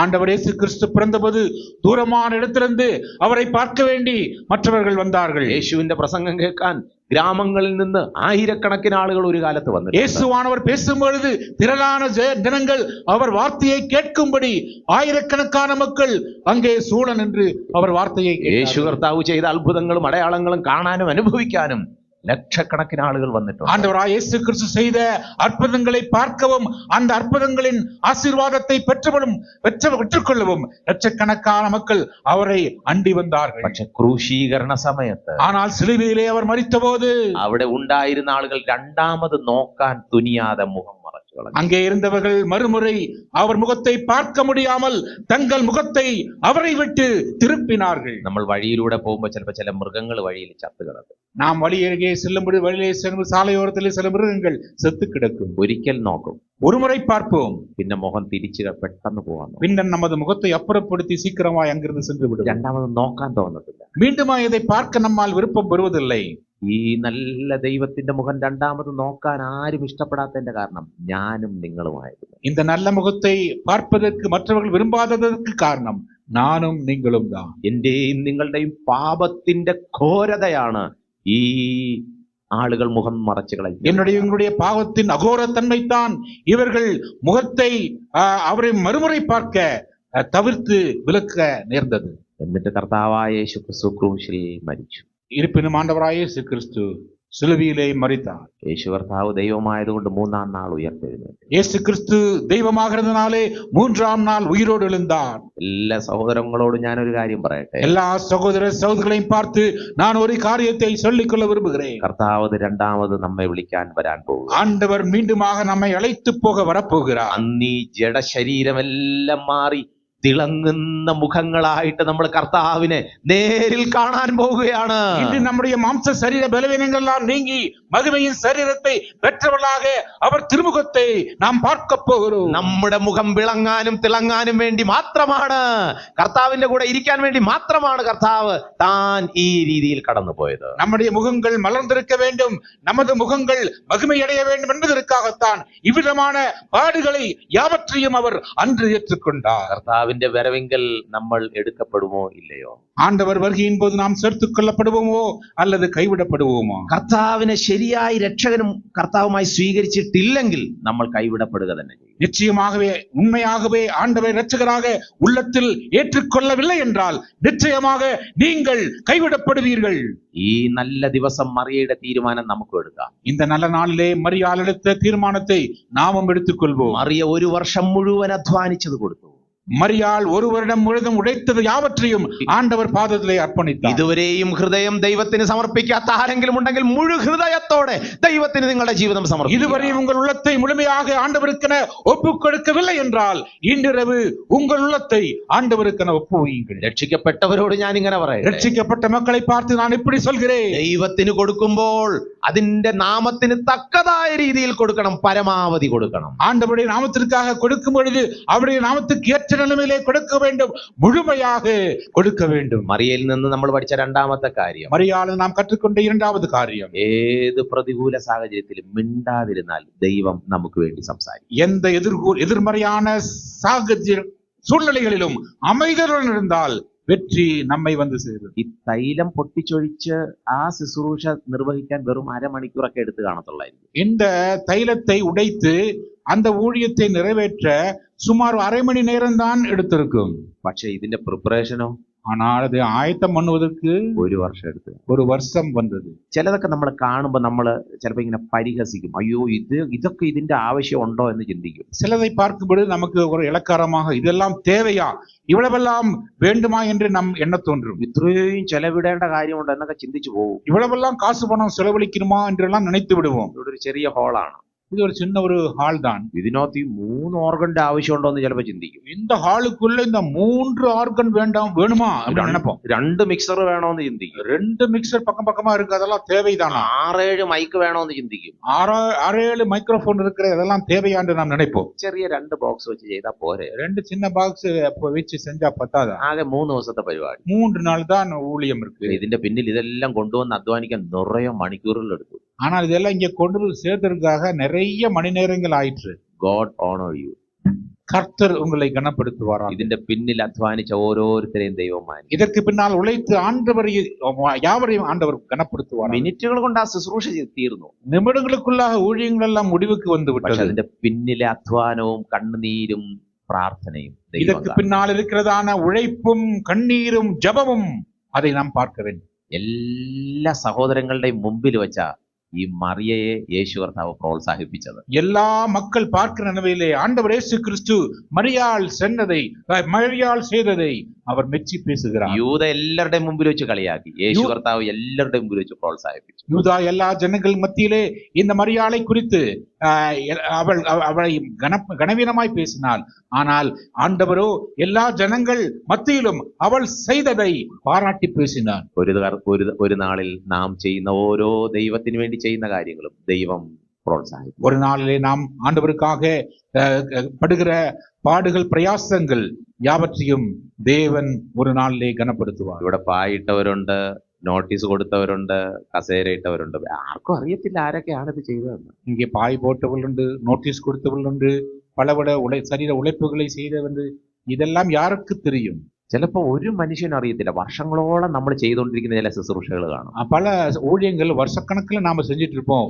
ஒரு மனுஷனும் கூட அதை பத்தி தெரியாது, அறியாது. യേശു കർത്താവ് ഈ കാര്യത്തെക്കുറിച്ച് മറ്റൊരു ഭാഗത്ത് പറയുന്നുണ്ട്, ലോകമുള്ള കാലത്തോളത്തോളം ഇത് പ്രസംഗിക്കപ്പെടും. ஆண்டவர் இடத்திலே மரியாள் செய்த இந்த காரியத்தை குறித்து சொல்லும் பொழுது இந்த உலகத்தின் முடிவு வரைக்கும் இவள் சொன்னது சொல்லப்படும் என்றார். സഹോദരങ്ങളെ, ആരും ഡിസ്കറേജ്ഡ് ആകരുത്. ஆகவே அன்பான சகோதர சகோதரிகளே, யாரும் நீங்கள் சோர்ந்து போக வேண்டாம். സീറോ എക്സ്പെക്ടേഷൻ എന്ന് പറഞ്ഞൊരു തിയറിയുണ്ട്. സീറോ എക്സ്പെക്ടേഷൻ, ஜீரோ எக்ஸ்பெக்டேஷன் என்று சொல்லி ஒரு தியரி இருக்கிறது. അതായത് എന്ത് ചെയ്താലും ഒന്നും പ്രതീക്ഷിക്കരുത്. ആരെങ്കിലും നല്ലത് പറയുമെന്നോ കൈ ഷെയ്ക്കൻഡ് കിട്ടുമെന്നോ ഒന്നും പ്രതീക്ഷിക്കാതെ ചെയ്യണം. அப்படி சொன்னால் அதனுடைய அர்த்தம் யாராவது நீங்கள் செய்யும் பொழுது நல்லது நல்லது அப்படின்னு சொல்லி பாராட்டுவதோ இகழ்வதோ புகழ்வதோ ஒன்றுமில்லை.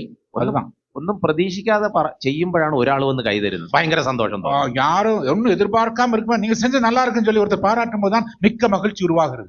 ഇതെല്ലാരും കൈതരുമെന്ന് പറഞ്ഞ് ചെയ്തതിനു ശേഷം ഒറ്റ എണ്ണം കൈതരുത്തില്ലെങ്കിൽ അന്ന് ഉറക്കം വരത്തില്ല. எல்லாம் நல்லா உழைச்சு சம்பாதிச்சு எல்லா காரியங்களும் செஞ்சு முடிச்ச பிறகு ஒருத்தரும் நல்லா இருக்குன்னு பாராட்ட வரலைன்னா ஐயோ சொல்லி கவலைப்பட்டு கலங்குறதா மிச்சம். എപ്പോഴും സീറോ എക്സ്പെക്ടേഷൻ, എല്ലാം எப்பொழுதும் ஜீரோ எக்ஸ்பெக்டேஷன், அதுதான் தேவை. ദൈവം പ്രതിഫലം നൽകും. தேவன் பிரதிபலனை தருவார். കേട്ട വചനങ്ങളാൽ ദൈവം നമ്മെ സഹായിക്കും. கேட்ட வார்த்தைகளால தேவன் நமக்கு உதவி செய்வாராம்.